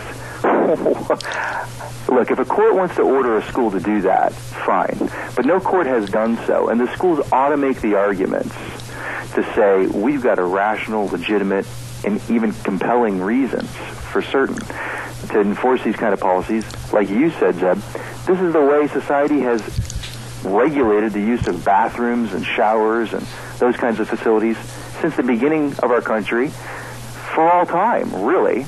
So why do we have to just throw that all away all of a sudden? We shouldn't. It's incumbent upon us and upon our school district officials to not do that. I sit here and I've read this story that was sent to me about this school district in Arizona down in Tucson. And I just sat there and I shook my head, Jeremy, because how low can we go? How low can our society go in catering to this filth and this pervertedness? How low can our society go from this point? What about the parents? What about people of decency? What about churches? What about school boards that still have a sense of decency and are not going to treat this perverted situation as normalcy? I mean, my gosh, if we got to the point where we're going to accept this filth 24/7, 365 in almost every situation, how low do we go? Well, two responses to that. Number one is churches and parents need to get more engaged in these battles. I mean, we're at a point now culturally where churches can't sit on the sideline anymore and say, well, all we do is teach Scripture and the gospel and whatever at our church services. They need to get fully engaged on these issues, and parents need to as well. When parents are parents of children who attend schools that do these kinds of things, they need to cry havoc. Go to the school board meetings, raise a stink about it until you get the response you want. The other thing is, I'm certain there's a lot of school boards out there, a lot of government agencies, just generally speaking, that don't want to cave like Tucson did. So we've drafted up a model policy. We've supported that with a good amount of case law that shows you don't have to do this, and drafts model, and we gave model policy language about here's a policy you can enact that ensures that we don't cave to these kinds of things, and we think it's a legally defensible policy, and we're offering to defend you. So we hope school districts will get a hold of this policy, and will adopt it. And if the far left wants to sue those schools over transgender students who want access to the opposite sex's bathroom, we're there to defend those school districts, and I'd be more than happy to go to court and make all these arguments, because I think we'll win. I think judges will see that this is not necessary. The law does not require this, and that the schools have every possible legitimate reason to limit bathroom use and shower room use and other kinds of facilities where you're in a state of undress as a student to students of the same biological sex. I see, and of course now I'm looking on the negative side of this thing, Jeremy, but I see this as the tip of the iceberg as to what it could do with sports programs around the United States, whether it's high school or college. I see these perverted people coming in and demanding and making demands of sports programs and undermining everything that Title IX stands for and everything the universities stand for. And I also see this absolutely blowing apart parental authority for standing up for what's right and what the Bible says and what their beliefs are. I see them putting parents and God-fearing people on the defensive to where we're always going to be in a state of flux and going to court every day. I'm looking at this thing on a really negative basis that we better nip in the bud somehow right now, because we also have a president and an administration that's advocating this sickness. Well, on the Title IX issue, you're entirely right. In California, you may or may not have seen the article, but a boy who is a boy in every way, he's done nothing to change himself, claims though that he's transgendered. He is in the high school level. He managed to secure a position on the girls' softball team. Oh boy! And that, by doing that, he essentially excluded numerous girls that were going out for the team from that position. So the school thinks, well, Title IX requires us to do this. Well, that's exactly the opposite. It's a clear-cut violation of Title IX. Title IX, as you are talking about, means to provide women access to these kinds of sports programs and other kinds of programs at public schools. Yet here, the school is allowing a boy to take a position on a girls' softball team just because he says he's a girl. It completely frustrates the entire purpose of Title IX. It amazes me that the women's rights movement and people like that don't squawk about this. Yeah. This is a boy taking a position away from a girls' softball team. Clear-cut violation of Title IX, in my view. Yet silence from the other side, and because they're as beholden to that agenda, and as a lot of other people are. And I agree with you that churches, families, had better be ready to make the defense that's going to need to be made to ensure that our culture continues to follow sane policies when it comes to the use of bathrooms. Tucson's not the only area where this is happening.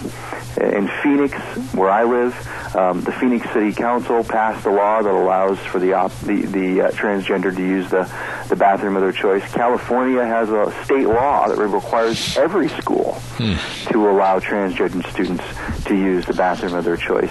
You see these battles popping up all over the place. In Maine, the Maine Supreme Court said that their non-discrimination law in that state required a public school to allow a transgender student to use the bathroom of their choice. It did so, interestingly enough, while saying, the court said, we don't think this is what the legislature intended, and they can fix it if they just pass a statute that says that this wasn't their intention. But that's how they wrote it, so we're constrained to rule this way. Bottom line for me, Zeb, is I think, as far off the rails as you and I may think the culture is, there's a vast majority of people who don't want to see guys using the girls' restroom and girls using the guys' restroom. Absolutely. And they think that that's wrong, and they think that there's reasons why we limit bathrooms and those kinds of facilities in that way, and they're going to be willing to stand up against these kinds of efforts. We have a quick call, and I'm almost out of time, so caller real fast. Go fast, please.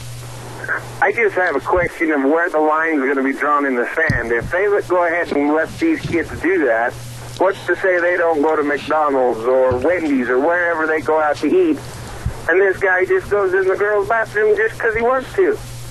All he has to say is, oh, well, I'm confused. Or I'm transgender. Yeah, I mean, that's the risk we run, and it depends in large part on the jurisdiction where you live. Like I said, in Phoenix, they already have a law that would require that. So everywhere I go in Phoenix, unless I'm at a facility that's exempted from this law, I have to be concerned about my wife and kids, and when they're going to the bathroom, who's in there, who's trying to go in once I see them go in. I mean, that's what I have to do now. And so the line, really, I think what has to happen is, and as we mentioned to the Tucson School District in the letter we sent them, you run the risk of violating the privacy rights. You run the risk of creating an unsafe atmosphere in bathrooms. And once there's clear-cut violations of those things, parents are going to have to sue the school districts for violations of privacy rights, for violations of their kids' rights where, God forbid, some dangerous, sexual encounter occurs in bathrooms because of these things. and the schools are going to have to get the message that way. Oh, I guess we can't go this far because now we're endangering the rights of all these people. Absolutely. Absolutely. So, there's a balance here. And we've pointed out to Tucson that they can accommodate kids who claim they're transgendered in various ways, but one way they can't is by opening up the opposite sex's bathroom and restrooms and shower facilities. Jeremy, I hate to break it off because right now I'm so mad I'm just shaking in my boots because this has got to stop. This absolute perverted society has got to stop. Jeremy Tedesco with the Alliance Defending Freedom, please tell my audience how they can follow this case and other cases that you're involved in, please. Best way is go to our website, alliancedefendingfreedom.org, and you can learn about everything we're doing there and contact us, tell us about legal situations in your neck of the woods. All I can say is thank you. Thank you so much to the Senior Legal Counsel, Director of Secondary School Projects, Jeremy Tedesco, and I mean that. I salute you for what you do. Please come back, and please keep us apprised of what's happening with this situation. Would you please? Well, I'll do so. Thanks, Zeb. All right, Jeremy, thank you much. Wow. I'm telling you, folks, our society is becoming a cesspool of perverts. It is. How can you claim it's not? I've got to do a weather forecast, and I'll take some of your calls on this issue. The weather this hour is brought to you by Red's Trading Post, 203 5th Avenue South in Twin Falls, 733-3546. I don't care if you're looking for purchasing of a firearm, ammo, all the accessories, or just want to talk to some really knowledgeable people. They are at Red's Trading Post in Twin Falls. Here now, Michael Rogers weather. Hello, everyone. Michael Rogers at MichaelRogersWeather.com. Start of a brand spanking new week of you, clouds, rain, me, and weather. Got a cold front coming through. You're going to see warmer temperatures today, but clouds, 68 for the high, rain for tomorrow, 55 for the high, and then you'll come out of it Wednesday. And it'll start to warm back up, starting with a high of 64. Enjoy the day, enjoy the weather. Stay on the weather, you guys. Thank you, Michael. Brought to you by Red's Trading Post. Ryan and the rest of the crew at 203 5th Avenue South in Twin Falls. Guns, ammo, accessories, and really sharp people. Red's Trading Post in Twin Falls, 733-3546. Before I take some of your calls, I want to remind you, too, about our friends at Cameron and Siemens Insurance. You know, it's so sorrowful that we all have a tendency to put insurance on the back burner. We say, well, when it comes to life insurance, well, I'll do that next week. Or when it comes to health insurance, well, I'll take care of it. Give me, a week from Monday. Or retirement planning or employee benefits. We always seem to put that on the back burner when it is so important and needs to be done now. Talk to the people that are professionals. Dean Cameron, Todd Siemens, dedicated and responsive to your needs. Believe me, they're accessible and very helpful to you. Call them at 436-4424. Cameron and Siemens Insurance, Highway 24 in Rupert, 436-4424. You know, I get so upset, and I don't care. You know, I'm an old guy, 66 years old, and I'm set in my ways, and I'm sure not going to bend like a willow in the wind to these people that are so sick and perverted at changing our society. And here we just had a story about the Tucson School District where these perverted transgenders can use any bathroom they want. Are you kidding me? I would make sure that if it were my children in that school, they would be out of that school and homeschooled in a heartbeat. What are your thoughts? Give me a call quickly, 436-2244. Caller, be right there. Let's Ride, Highway 24 between Rupert and Burley. They're closed on Mondays, but oh boy, they're open Tuesdays through Saturdays to serve you with the very, very best of ATVs. Oh my, they've got the Can-Am side-by-sides, rebates and great financing. They've got all the dirt bikes, 0% financing for 5 years, and you talk about a great service department. Oh, the best you'll find anywhere. You better stop in and see them tomorrow at 9 o'clock in the morning. They open up where the fun is sold. Let's Ride, Highway 24 between Rupert and Burley. Good morning, caller. You're on the air. Good morning, Zeb. Yes, sir. My daughter teaches up in Boise, and she called and she told us about a book that she was authorized or supposed to read in the class, a fourth grade class of mixed students, boys and girls. And the name of the book, I don't want to say it on the air, but it's taken off of the word Sir Lancelot. Now, the last words, Okay, all right. Have you ever heard of it? I have, and I'm glad you didn't mention it on the air because I won't give it a bit of publicity. Thank you. Okay, now, this book talks about all these gross things. And it talks about, boogers and... Yeah, well, just roll on from there, Dwayne, please. Well, okay, it's just a gross book. And she was required, she wouldn't do it, but she's required to read this book in front of the for boys and girls. And this, my wife and I was talking about this. This is what's happening. They're losing respect for the girls, and the girls are getting just almost like the boys. In my day, girls did not like, and I don't think there's a lot of girls even today like gross stuff like that. Yeah, but Dwayne, we've lost sight of the respect of society. We've lost sight of respect for one another. We've lost sight of respect for the Bible. We've lost sight of respect for being adults and good citizens. And we're letting this trash, and that's what it is, and I don't care who is upset about it. This transgenderism is nothing more than trash, creating a cesspool in our society. Well, think about this. When they read that book, I'm sure that most of the girls are offended. That's the word today, offended. But yet, how many girls would be offended if they prayed in school, or if they read the Bible in school, or if, maybe one or two. But this book here offends probably half the class. Absolutely. Still doing it.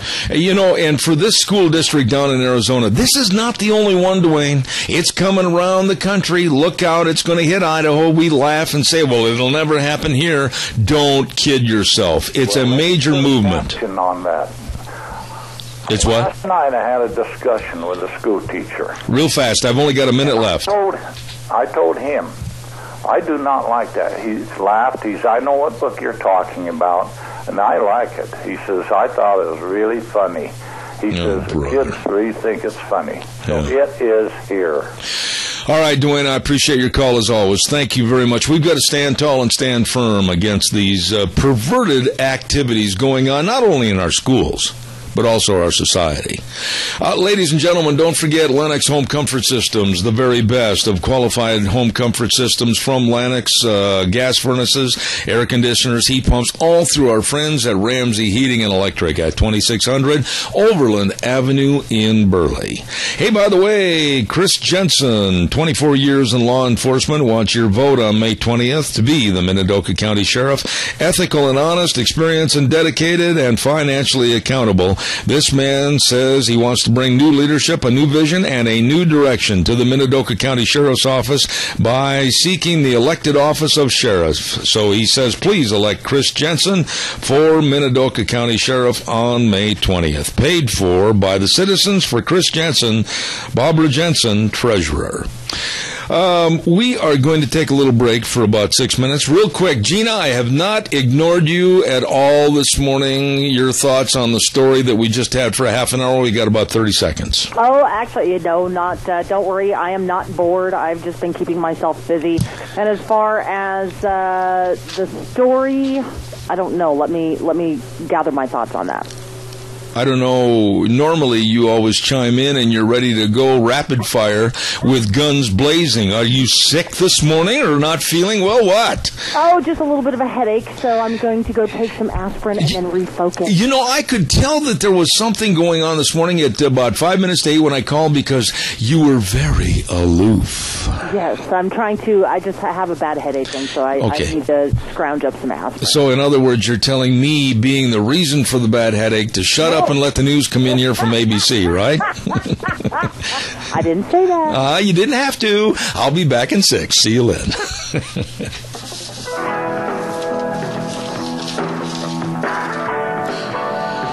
Welcome back. Zeb at the Ranch. I'm Zeb Bell, and brought to you by our major sponsor, your Magic Valley Les Schwab Tire Centers, all 7 locations serving you, and along with some of our great advertisers.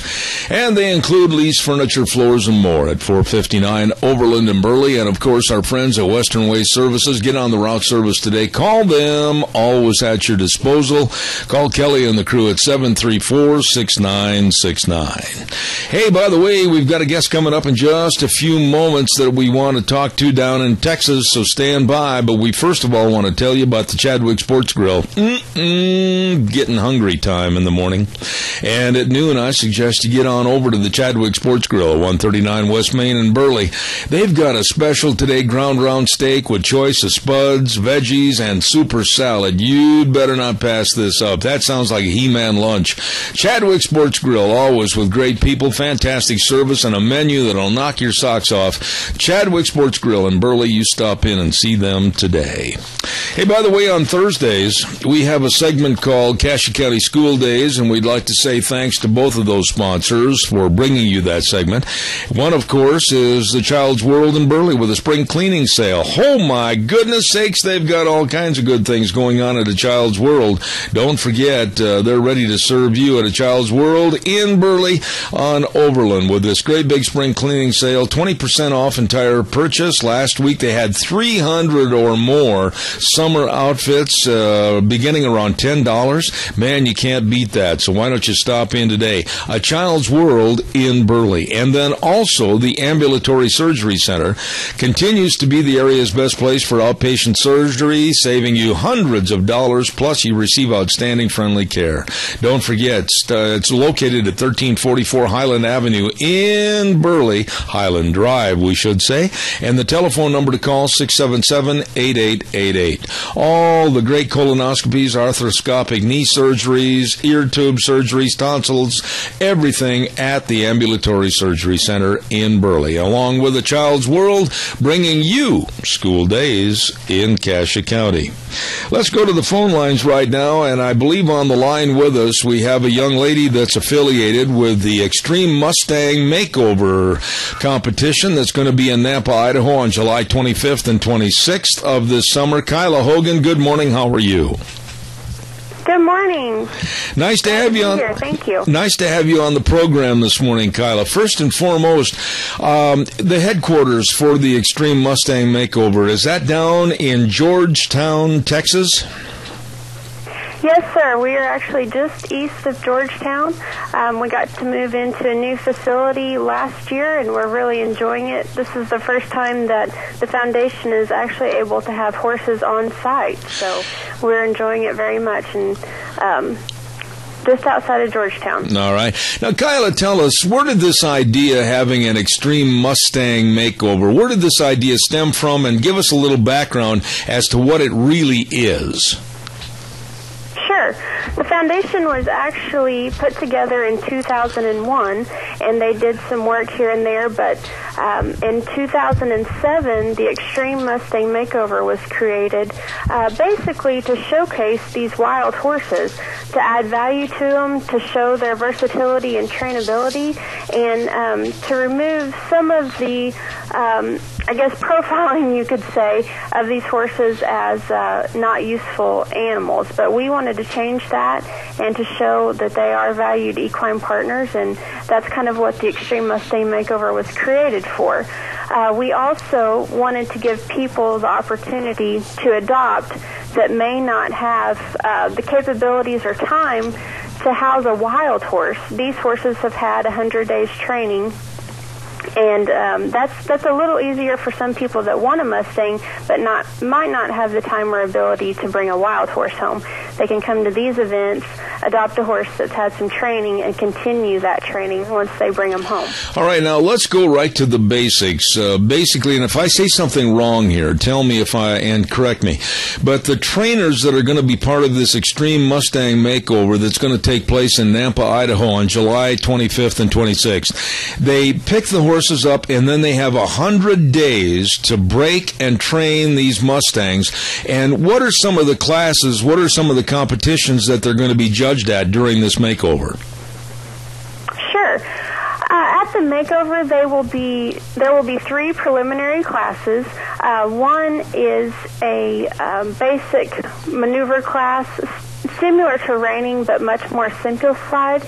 There will be a trail and obstacle class in the arena. And then we also have what we call the handling and conditioning. This class was developed with the adopter in mind. The trainer brings the horse in, turns him or her loose in a round pen, and exits the round pen. They're then allowed back into the pen to catch the horse and to show what they've taught the horse on the ground. Believe it or not, a lot of people were curious as to where, well, once I get this horse home, am I going to be able to catch, saddle, and continue with this animal? So the handling and conditioning was more or less developed for the adopter. Once the preliminary classes are completed, we will take the top 10 of those trainers and horses back to what we call the freestyle finals performance for Saturday evening. Now, were these horses picked or selected on any certain attributes, or was it kind of a shoot run to the point where here's X amount of horses, here's X amount of trainers, and then you pitted the horses with the trainers? How did you go about on the selection committee? We get an idea of how many trainers that we'll have participating, and then we work with the Bureau of Land Management, and they put us together a group of horses. For example, these are 4 to 6-year-old geldings, and we try to make it as fair as possible for the trainers as far as height, ability. We like them to be given a sound animal that is ready for training. And like I said, we try to keep it as fair as possible and not give any trainer an unfair advantage. So basically, we'll put in that request. The BLM puts together a group of horses for us and then gives us the freeze marks with which we randomly assign to those trainers via computer. Now, how did the trainers, how do they get involved in this? I mean, is this a relatively new competition, this Extreme Mustang Competition Makeover? How are you getting the word out, and how big across the United States is this event? You know, the Extreme Mustang Makeover has visited over 15 states now, and we're very excited to come to Idaho because the makeover actually hasn't been to you guys' area. We're also traveling to Pennsylvania and Alabama, so we'll add those states to our roster this year. Last year we had the Mustang Million event. I don't know if you guys are familiar with that, but that really helped us launch and get the word out. We had a short series on Nat Geo Wild about Mustang Million, and we've got some other things. That event really generated some buzz for us. And of course, you guys in the West are aware of the wild horse issue. The new states that we're traveling to in the East, those folks aren't as familiar with the issues, and so we like to bring the Mustang out there a lot. And there's a high demand for those horses in the East. People they just love the event. They love to come and adopt, and that helps us continue to spread the word about these horses and what they can do. Now, Kayla, these trainers at this competition in Nampa, they're going to be competing for some fairly good prize money, too, aren't they? Yes, sir. The top 10 will be competing for a $10,000 purse.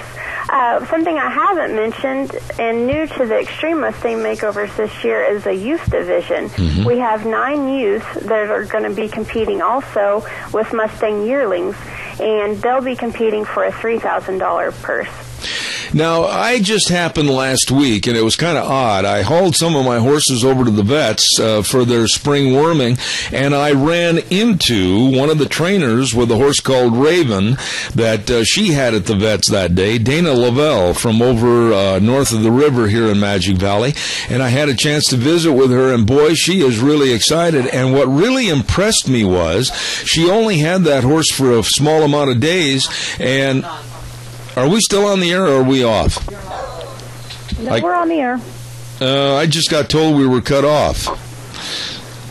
No, we're on the air. Okay, all right, we're still on the air. We just had a call. Kayla, I'm sorry about that, Kayla. But anyhow, Kyla, we ran into this girl, and she is really working hard with her horse Raven for this competition up in Nampa coming up in July. So there's a lot of interest right there.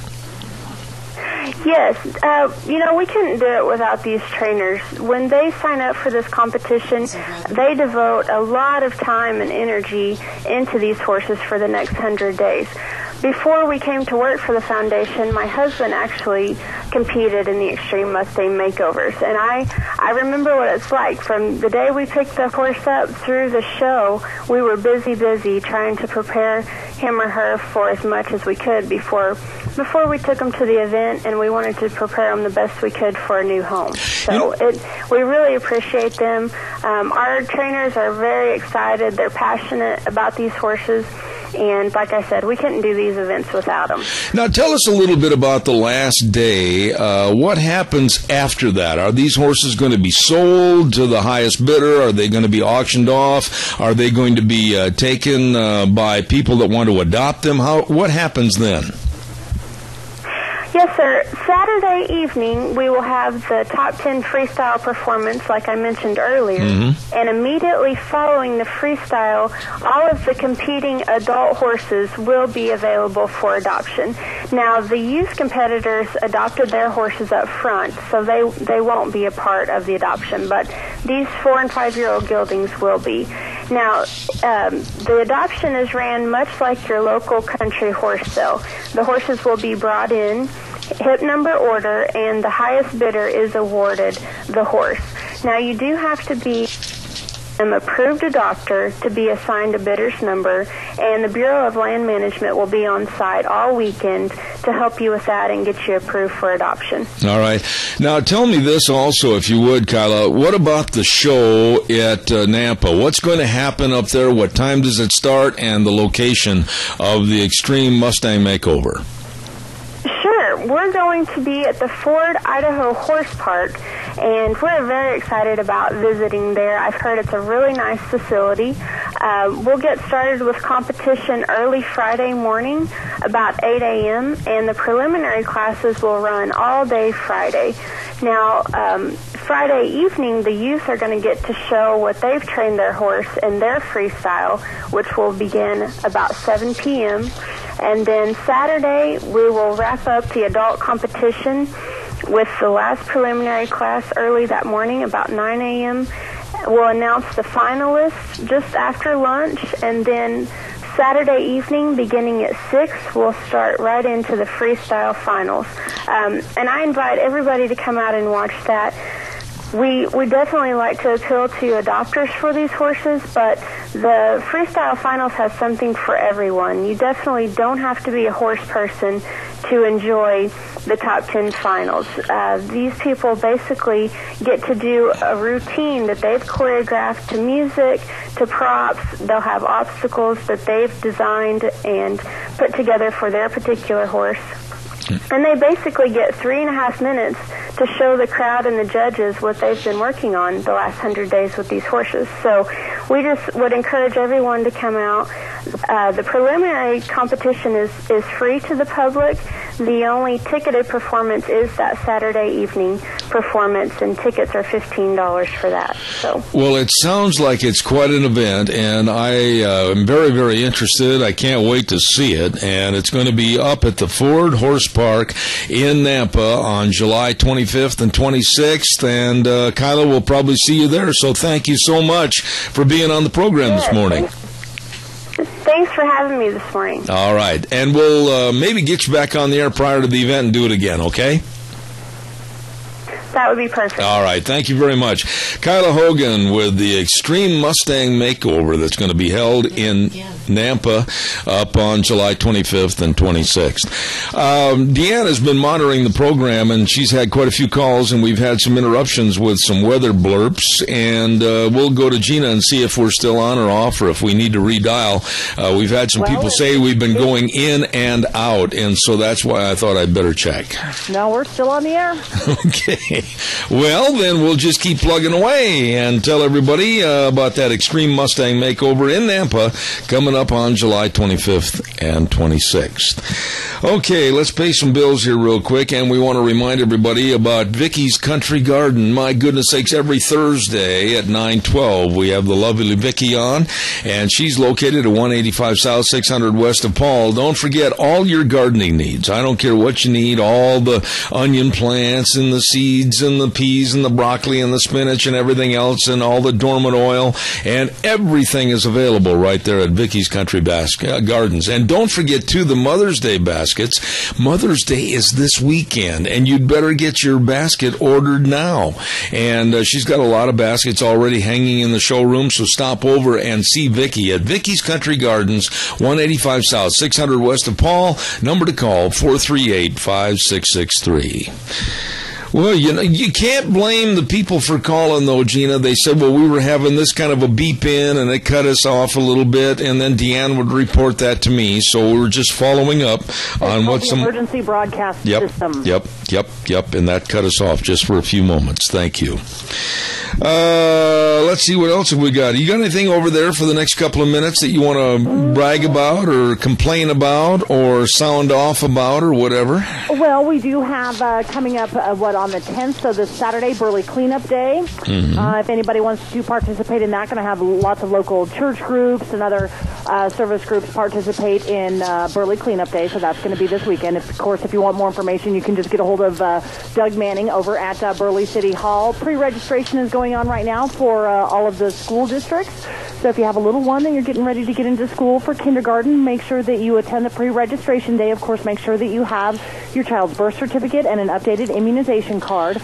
And, yeah, don't forget, Meet the Candidates open house at Sweetheart Manor. I got that one right here in my hand. As a matter of fact, District 27 legislators, Speaker Scott Bedke, Senator Dean Cameron, and Representative Fred Wood are inviting you to the Sweetheart Manor. Gina's invited. She's going to be there. And, of course, honoring Governor Butch Otter and Lieutenant Governor Brad Little. It's going to be at 217 South Highway 27 in Burley this Thursday night, 6 to 9 p.m. Come one, come all. Hors d'oeuvres and all kinds of refreshments and really nice people. That's this Thursday at 6 p.m., Sweetheart Manor.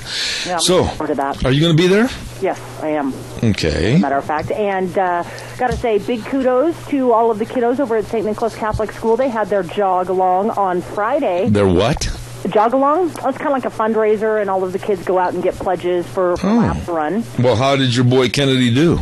He did really well. He did 17 laps. He raised quite a bit of money. 17 laps around what? Around Lincoln Park in Burley, or in Rupert. It's about the full size of a city block. That sounds like 17 laps for a little kid that's only, 6 years old? What are you trying to do? Hey, he needs to get out there and exercise and burn all of that extra little energy that he has. What are you trying to do, get him ready for the Boston Marathon, lady? What's going on here? He needs to build up his endurance. If he's going to be a football player, and, he needs to build up that endurance, I'm telling you. Well, I'm really impressed. 17 laps for a 6-year-old? Yeah, he did 17 laps around, which is, basically a full city block. And so he ran around 17 times, and he did a really good job. So that was a lot of fun. And did you know school is done at the end of the month? Oh my goodness! I'm still working on a 6-year-old, 17 laps. What kind of cookies and ice cream did you promise him? Actually, none. He had a fun-filled day at school afterwards, and so they actually provided all of the encouragement. I wonder if he would have ran all those 17 laps if it was mandatory that Mom had to run with him. Yeah, he probably would have ran them too. Okay. Although I do have to say there was a couple laps that he did kind of walk around. I don't blame him. Yeah, I watched him, and I'm like, come on, son, because I was his little cheerleader. How about us old people, hands and knees, staggering, falling, salivating at the mouth? That would have been me. I just kind of parked it on one of the corners, and then I watched him run. I think that is really, congratulations and kudos to him. God bless him for what he did. That's great. It was a lot of fun. So, yeah, that's all we've got coming up here. I just sat outside and watched the birds build nests in my pickup. Oh, are they building nests again? On the engine. And what are you doing to thwart that? Shooting them. Is it working? No, because I'm not a very good shot. I'm telling you, there's anybody out there in radio land, and I'm serious when I say this, how do you stop starlings from going underneath and up into the engine and building a nest? I'm not exaggerating, Deanne can get on the air and tell you this, we have taken out 6 nests in the last 6 days. Have you tried building or putting up in there, maybe you should have a mechanic do this, somebody who's apt. Thank putting you. in a small wire mesh up in there so they can't get there. In other words, electrocute them? No, not necessarily electrocute. You just put in a fine mesh wire fencing. I will do anything because I have never seen such perseverance in my life by these starlings. Unbelievable. And we've pulled out, honestly, I've got pictures. We have pulled out a nest. It's probably about 8 to 10 inches in width and about maybe 3.5 inches high in depth. Mm-hmm. And they won't quit. I'll bet you lunch. I will bet you lunch, and I'll go out with my camera after this program, and I'll bet you through the evening they have built another nest on the engine. Really? Yeah. Anna, this would be my suggestion. Have somebody put in some wire mesh, that's small enough that they can't get through, and so that might help. Are they getting up underneath the wheel wells? Yep.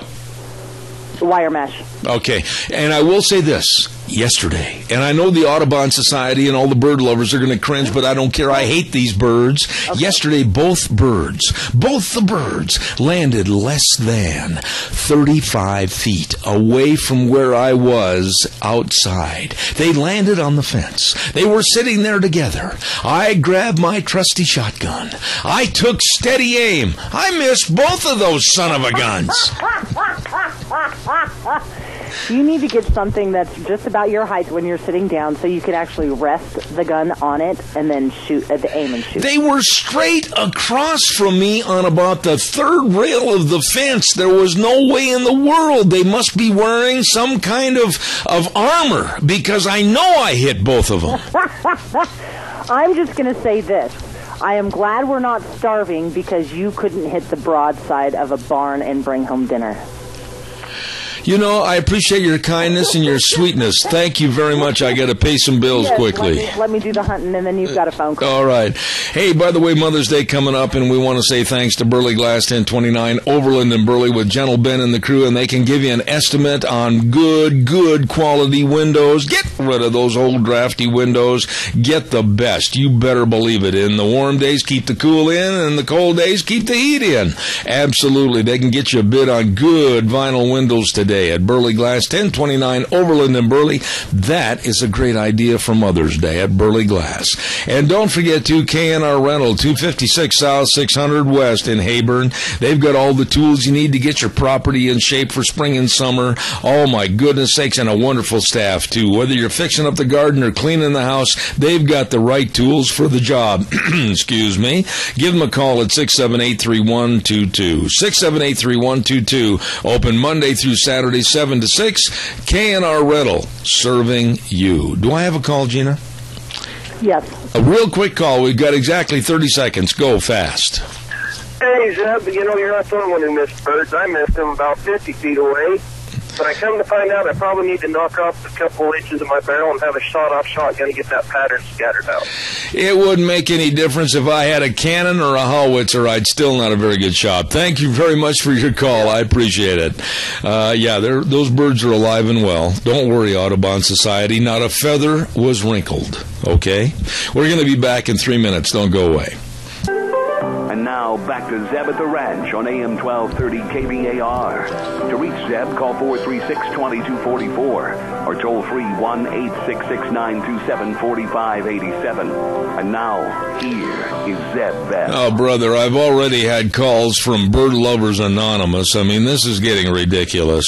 No, the starlings are all right, even though I wish them harm. With my shooting, they're just fine. Thank you. Before we do anything else and have our guest, I think we'll do the weather real quick so we don't have to interrupt him a little bit later on. The weather this hour brought to you by Scarrows Meats, 331 North Road in Jerome. My goodness, they've been serving Jerome and southern Idaho for over 20 years, offering quality products at very reasonable rates. In addition to expert meat cutting, they also have their own smokehouse, and they do sell taste one bite at a time. They're excellent. Scarrows Meats, 331 North Road in Jerome. Here is Michael Rogers' weather. Hello, everyone. Michael Rogers at MichaelRogersWeather.com. Start of a brand spanking new week of you, clouds, rain, me, and weather. Got a cold front coming through. You're going to see warmer temperatures today, but clouds, 68 for the high, rain for tomorrow, 55 for the high, and then you'll come out of it Wednesday. And it'll start to warm back up. Starting with a high of 64. Enjoy the day. Enjoy the weather. See how weather you got. All right. Thank you, Michael. Brought to you by Scarrows Meats, 331 North Road, Jerome. And, of course, they are selling taste one bite at a time. Let's go to the phone line right now. And a man that, a very good friend of this program, and I've got the utmost respect for his writing abilities and his investigatory abilities to find out what's going on in the world of guns and ammo. Joe Wolverton, good morning. How are you? Good morning, Zeb. I'm fine. How are you, my friend? Joe, I don't even know where to start. Little by little, inch by inch, every day, we start hearing more fears and scares from this government and what they may or may not do regarding guns and ammunition. And I don't think there's anybody in the United States that knows more about the intrusiveness of government and what they plan to do on gun control. Bring us up to speed. Where are we on this May 5th, 2014, as far as you're concerned? Well, I think the president's plan is moving along just according to the way he would desire it. I think that he's positioned himself to just kind of stand back and watch as the situation in the United States with regard to people being less vigilant. You know, there was a time a few months ago where there was so much gun control news that gun owners were aware. They were up on their toes, ready to fight, ready to defend their right to keep and bear arms. Whereas now it's been to where they've almost mollified the people into believing that there's not a real threat, that the president has no intent of threatening their right to keep and bear arms as protected by the Second Amendment. And it seems that this is exactly according to the plan. Apparently, what is going to happen is there will be the implementation via executive order of the United Nations Arms Trade Treaty. He is convinced, at least the State Department is convinced, that they won't be able to get the votes in the Senate to ratify any sort of treaty of this sort. So the president has determined to take an executive order tack and go ahead and implement all of the things called for in the UN Arms Trade Treaty, but do it piecemeal through executive orders and through regulations passed by the Department of Homeland Security, alcohol, tobacco, and firearms, and as a matter of fact, through agencies such as the BLM and the IRS. Joe, he's on target to do that, and like I've told you before, I think we're looking at July for the time frame for the first significant effects to be felt of this plan to disarm civilians in the United States. When you say July, and I'm certainly not trying to pin you down to an exact day or date or time, but what do you see as what they will do? How will they announce this? How will this be predicated to the American public that they have to abide by a certain order? I mean, what are you looking for? Well, the first thing they're going to do is it's going to be caps on ammunition. So you'll notice, and your listeners know, that buying ammunition today is not an easy thing. You can't just, they're gone are the days when you could drive down to Walmart and buy any kind of ammunition that you wanted. Today it's rare. I go to local Walmart here to look at the ammunition, and there's a little more than 22 rounds sitting there. And so what's going to happen first is sometime in July there will be regulations passed, either through regulations posted in the CFR or through executive orders, which call for limitations on the number of rounds that an individual can own. Now, the tricky part about this is not only that they're limiting your ability to own ammunition, because, as you know, a gun without ammunition is just a club, and that's exactly what they want you to have. Is they want you to be fighting a militarized police state with a club. But the tricky thing about it is, they will require, as part of this regulation, as part of this, and whether it's an executive order regulation is not clear at this point. I think the White House is still working that out in the executive branch in the West Wing there. But I think that what the tricky part of it is that they're going to require a backdoor registration, because if you want to purchase, and this is where they get you, if you want to purchase, if you want to receive some sort of dispensation from the government to be able to allow you to purchase an amount of ammunition above whatever cap they set on it, then you're going to have to reveal what weapons you own, how long you've owned them, what purpose you use them for, and all of that. So it's a sort of backdoor registration, because rather than just go around and send armed Homeland Security agents to your door requiring you to show to produce your weapons and your ammunition, right, they'll use this back door that a lot of people won't recognize it. They're doing nothing more than building a federal registry of gun owners. Let me ask you this, Joe, and I know you well enough that you will not be offended when I provide the verbiage in this question. But you got to admit this is a question I'm sure you've been asked many times, and we have people in the news media. We have people in newspapers. We have people in radio and television that, even right here in Magic Valley with the Times News, they will scoff at you and I and call us hardcore right-wing nuts for what we're talking about. How would you answer them when they think we're nuts by talking about takeover of guns, takeover of ammunition, created shortages, etc.? How do you respond to that?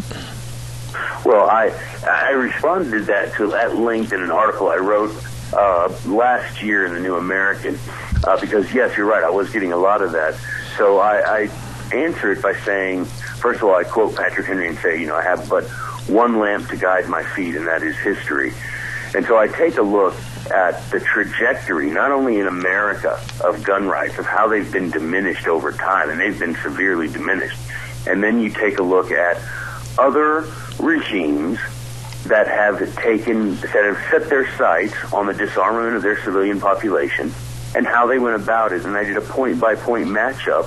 For example, in this article that I wrote, I did a point-by-point matchup of the Nazi regime in Germany and the Obama regime in the United States, and did a point-by-point matchup of how they go about this. And it's seemingly insignificant. There are people who say, there are even people on the right who say, well, we've not experienced any sort of reduction in our right to keep and bear arms.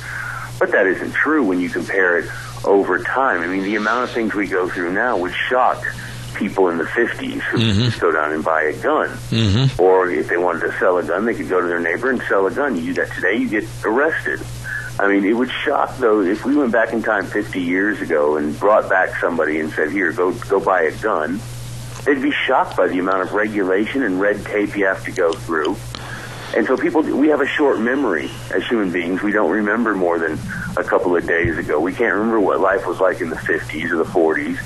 And we certainly can't remember what life was like in another country where they seem to be walking a similar path.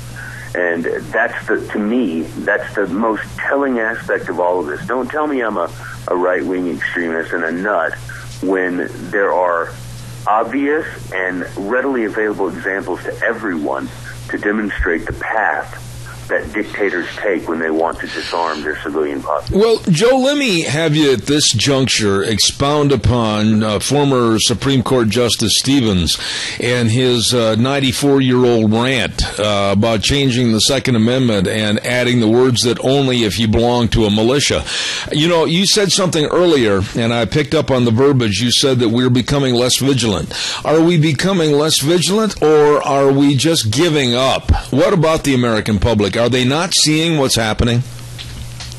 Well, I think there's two things. Number one, so many of us just don't care because of economic realities that we face. And, of course, it's a giant pincer. You know, you have this pincer strategy that's famous in war where you attack the middle from two sides. Yeah. And you've got that going on with those who seek the destruction of liberty in this country and in the world. You've got a pincer strategy being played out by these people. In the first pincer, the first arm is to attack us economically. You know, we have a Federal Reserve that creates fake money that at any point can be turned into worthless pieces of paper at their whim and at their will. So you've got them attacking us economically, and on the other pincer, you've got them attacking our rights to keep and bear arms and our right to religion and our right to free speech and all of those sorts of things. So you've got them attacking us both ways. So what ends up happening is you've got to pay attention to something. You can't pay attention to everything, and that's just true of all of us. Mm-hmm. And so many Americans, you know, to survive day by day have to pay more attention to the economic struggles than to the struggles with our rights being taken by the government. And so, and the government relies on that. You know, keep your eyes on the economic issues while we, you know, walk through the back door and take your guns and take your Bible and take your children, as a matter of fact. And I think that's one problem. The second problem is some people don't care anymore. You know, they think, well, the threat has passed. No one, you know, I still have my guns. I still have my arsenal down in the basement. No one's come and got them. I'm fine. And that's exactly what they want you to think. They want to pacify you to the point that you're just not vigilant, that you're tired of standing up on the wall. You know, combat fatigue, right? They want you to be tired of standing up on the wall, keeping watch. And when you think, well, there's not an enemy coming, I'm tired of standing on this wall. And the minute you go down and decide to take a little nap is the minute they charge the wall and take everything that you used to hold dear. And I think those two things are working against us, to be honest. And one of the things I wanted to talk to you about this morning, Joe, is that on the left, there are huge contributors that will literally throw millions, like former New York City Mayor Bloomberg, $50 million into the fray to absolutely stop guns and the ownership of guns. How do we combat that big money approach? Well, I think that, you know, we've got to wake people up, Zeb. I think that's the number one thing and that's the thing I preach everywhere I go when people ask me how are we going to combat this. And I think we've just got to wake more people up. I think as we get more people aware of the threat and aware of the seriousness of the threat and aware of the fact that, hey, there are some things going on that are subtle that are meant to keep your eyes off of your rights and off of being vigilant and keep you down off that wall.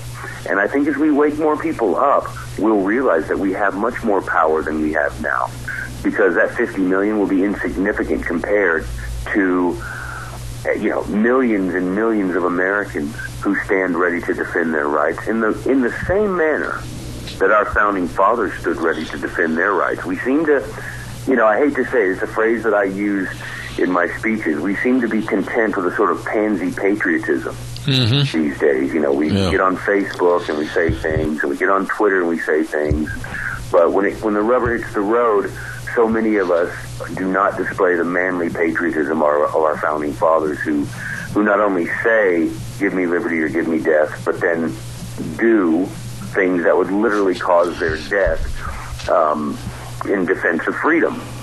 And I think, you know, once we wake up people, and then once we convince those people to demonstrate the sort of patriotism, the sort of love of liberty that our founding fathers demonstrated to us, then we'll see a complete sea change in this country. And I'm hopeful that it happens very soon, because I see the seas getting very rough very fast. You know, you said something on a previous program. I can't remember if it was the last time you were on or a couple of times prior to that, but you said something that really made a lot of sense to me. And I can't give you a direct quote, but I can paraphrase it. You said that there's a lot of guys out there that'll say they're tough and that you'll never get my gun until you pry it from my cold, dead fingers. But you said something about, yeah, but when they make threats against your family and the imprisonment and everything else, the guns might be the first to go. Elaborate on that a little bit, if you would, please. Well, they've done studies, these people the Center for International Peace and the Brookings Institute, and these people, they've done studies that demonstrate that, they just do surveys, and they are convinced that of all the people who in the United States who own weapons, 70% of those people, nearly 70%, this is in the high 60s, if faced with the threat of imprisonment in a federal penitentiary, they would choose to surrender their weapons rather than go to jail. And they're convinced that that's true. And it seems to me that, in talking to people, that maybe they have a point, because, I go to these people and give these speeches, but it seems like so many of them, when you tell them, what would happen if your family's standing on one side of the door, Homeland Security's on the other, and you've either got to, surrender your weapons and, stay with your family, or you've got to defend your right to keep and bear arms, but surrender your life in defense of that principle, which you do. Right. Hey, we have a caller with Many of them, honestly, to their credit, say, I would hand over my guns. I'm not going to leave my family in that situation, and I understand that. Believe me, I understand that. Right. But there's something about me that says that's not the right answer, because I turn my head backward and look down the tunnel of history, and I see people, our founding fathers, who, if that had been their attitude in 1775, I can't imagine what would have happened to us. We certainly wouldn't be the country we are today. Amen. If they decided, look, I can't leave my family, I'm just going to hand over my weapon to the British agents. Right. Where would we be today? But we revere them for their bravery and for their courage and for their sacrifice of their life and their liberty and their sacred honor and defense of freedom. But we seem to think somehow we're going to be able to keep what they've given us without being willing to sacrifice what they sacrifice, and I just don't think it's true. Absolutely. We've got a caller with a question, and I hope they're still on the line. Go ahead, caller, please. Yes, Joe, the other day, with this Cliven Bundy situation and the people, the militias and the people that showed up, now Cliven has since kind of, put a foot in his mouth, so to speak, but I don't think it had changed the precedent that was set by the militia showing up. And one of the things that was said, whether or not it was a private, email or a tweet or whatever you want to call it, or it was public, they said they were willing to die for freedom, and but they were going to use just restraint. And so that is how people are starting to realize that kind of thing has to be the feeling we have to have, that we are willing to lay down our lives in pursuit and saving of our freedoms. There's even a lady that wrote a book called The Green Mask, Agenda 21, and I know I shouldn't bring this up, but she's a very liberal person. She lives an alternate lifestyle, but she realizes this kind of thing is taking the freedom. America is being gutted, and even she, a liberal from San Francisco who claims to be a Democrat, realizes that in order to save our country, we have to be committed to it to the point where we are willing to lay down our lives. And I'll hang up. All right. Thank you very much for your call. Joe, respond to the call, please. Yeah, I agree. I was happy to see what happened out there in Nevada, and I'll tell you, the caller talks about Cliven Bundy putting his foot in his mouth. The fact is, Cliven Bundy's not the issue. Cliven Bundy's views on race, Cliven Bundy, whether they are or not racist, none of that matters. It's the principle that matters. He just happened to be the person where the activity took place, but it's the principle that matters. Mm-hmm. The federal government cannot constitutionally take control of land within the sovereign state borders. It's the Supreme Court has said so. The Constitution says so. Our founding fathers universally said so, and they just can't do it. And to see people respond in the way they did really, really did touch my heart. And I really do think that if we can see this consistently, but not just on this issue, but on so many issues, if we can see this happening across this country where there are little, what Sam Adams called, brush fires of liberty, if we can see those brush fires being set all over this country, there may be yet hope for this republic. And like the caller says, I think it's possible. It's just education and being diligently spreading the word, Zeb, like you're doing, just doing it constantly to the point where you don't show that battle fatigue that they're counting on. Absolutely. We have a call with another question. Go ahead, please. Good afternoon. Hey, my question is these people that they get to vote for the Democratic Party, that they give food stamps to and help out, anti-firearms, in your own possession and alternate lifestyles and all that, do they not realize that after our firearms are taken from us and we are under total control and no longer a democracy, do they realize that they'll probably be the first ones to go, the ones who don't want to work, the ones who just want to sit around? Don't they realize that? I appreciate your call, caller, and I'll have Joe respond. But before you do respond, Joe, let me jump in here real quick and say, when you've created a society of gimme, I want handouts from the government, it's pretty hard to have anybody say no and stand up against the government, is it not? Well, absolutely. That's a perfect point, and the caller makes a perfect point as well. I mean, there is the government, in order to set itself above God, which, make no mistake, is the ultimate goal of those who are behind all this, is to, as it has been from the beginning, is to set themselves above God. And they set themselves above God in the way that they become the place where people look to for support. And when people are trained to look to the government for every sort of support, I have a job, the government's going to give me a minimum wage. I don't have a job, the government's going to give me unemployment insurance. I have a baby, the government's going to buy the milk. I need a house, the government's going to subsidize my rent or my mortgage. I can't get a job, the government's going to pay me money every month because I can't get a job. I don't make enough money, the government's going to give me a welfare check. The government, by doing this, by placing itself above God and by forcing people's faces to pivot towards government as the source of all things, they create a situation where when the government decides that it's time to stop handing out the goodies, those people will absolutely be the ones to riot, and those people will absolutely... You can see it. You see it in riots that take place, smaller riots all the time. I mean, they consume themselves, do they not? You don't have rioters if they feel like, for example, in Katrina, you didn't have rioters marching on Washington, D.C. You had rioters consuming New Orleans. You had them destroying themselves, and that's what these people know will happen.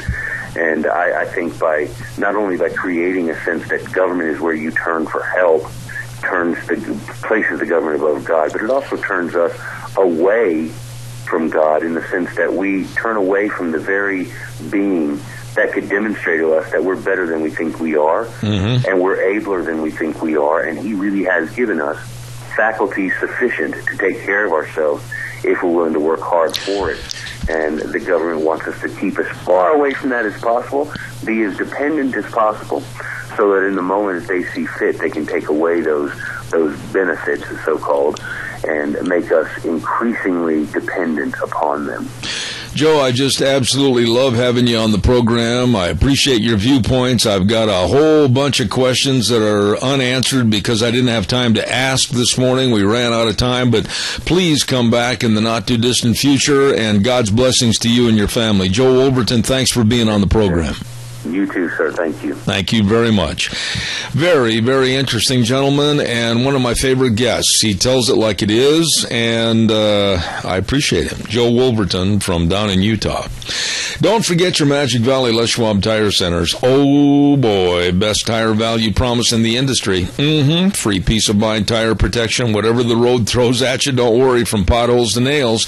If your tire is damaged from any road hazard, they will replace the value of your tire. And they've got free lifetime tire and mileage care, too, like free flat tire repairs, free tire rotations, free tire rebalancing, free air checks, free brake and alignment checks. You know, all of this as service to you. Your Magic Valley Les Schwab Tire Centers with the best in tires, the best in brake service, of course, the best in front-end alignment, shocks and struts, everything, but service reigns supreme. Stop in and see Lane and Rupert, Dave on Blue Lakes and Twin, Mike and Buell, Mike and Jerome, the Twist family in Paul, John on Poline in Twin Falls, and Randy on Overland and Burley. Your Magic Valley Les Schwab Tire Centers, our major sponsor right here at Zeb at the Ranch. Tomorrow on the program, we're going to have Joe Messina on the program talking about marriage and how it's falling apart in the United States of America. Then we're going to have Dr. History, and hopefully we're going to be talking to Grace Whitman with the County Extension Service. We've got a lot of great guests, so don't miss a minute of it. And we'll start things off at 8:06 tomorrow morning right here on K-Bar, 12:30 a.m., and then streaming live on the net, zebbell.com, all across the universe. And by the way, go to zebbell.com and you can listen to us wherever you are, and push on the audio, and you can enjoy the program from anywhere, anytime on this 3-hour stint from 8 to 11. We'll see you tomorrow morning. Gina, hope your headache goes away. I guess it is. Yeah, I'm leaving. And we'll see you tomorrow morning at 8:06.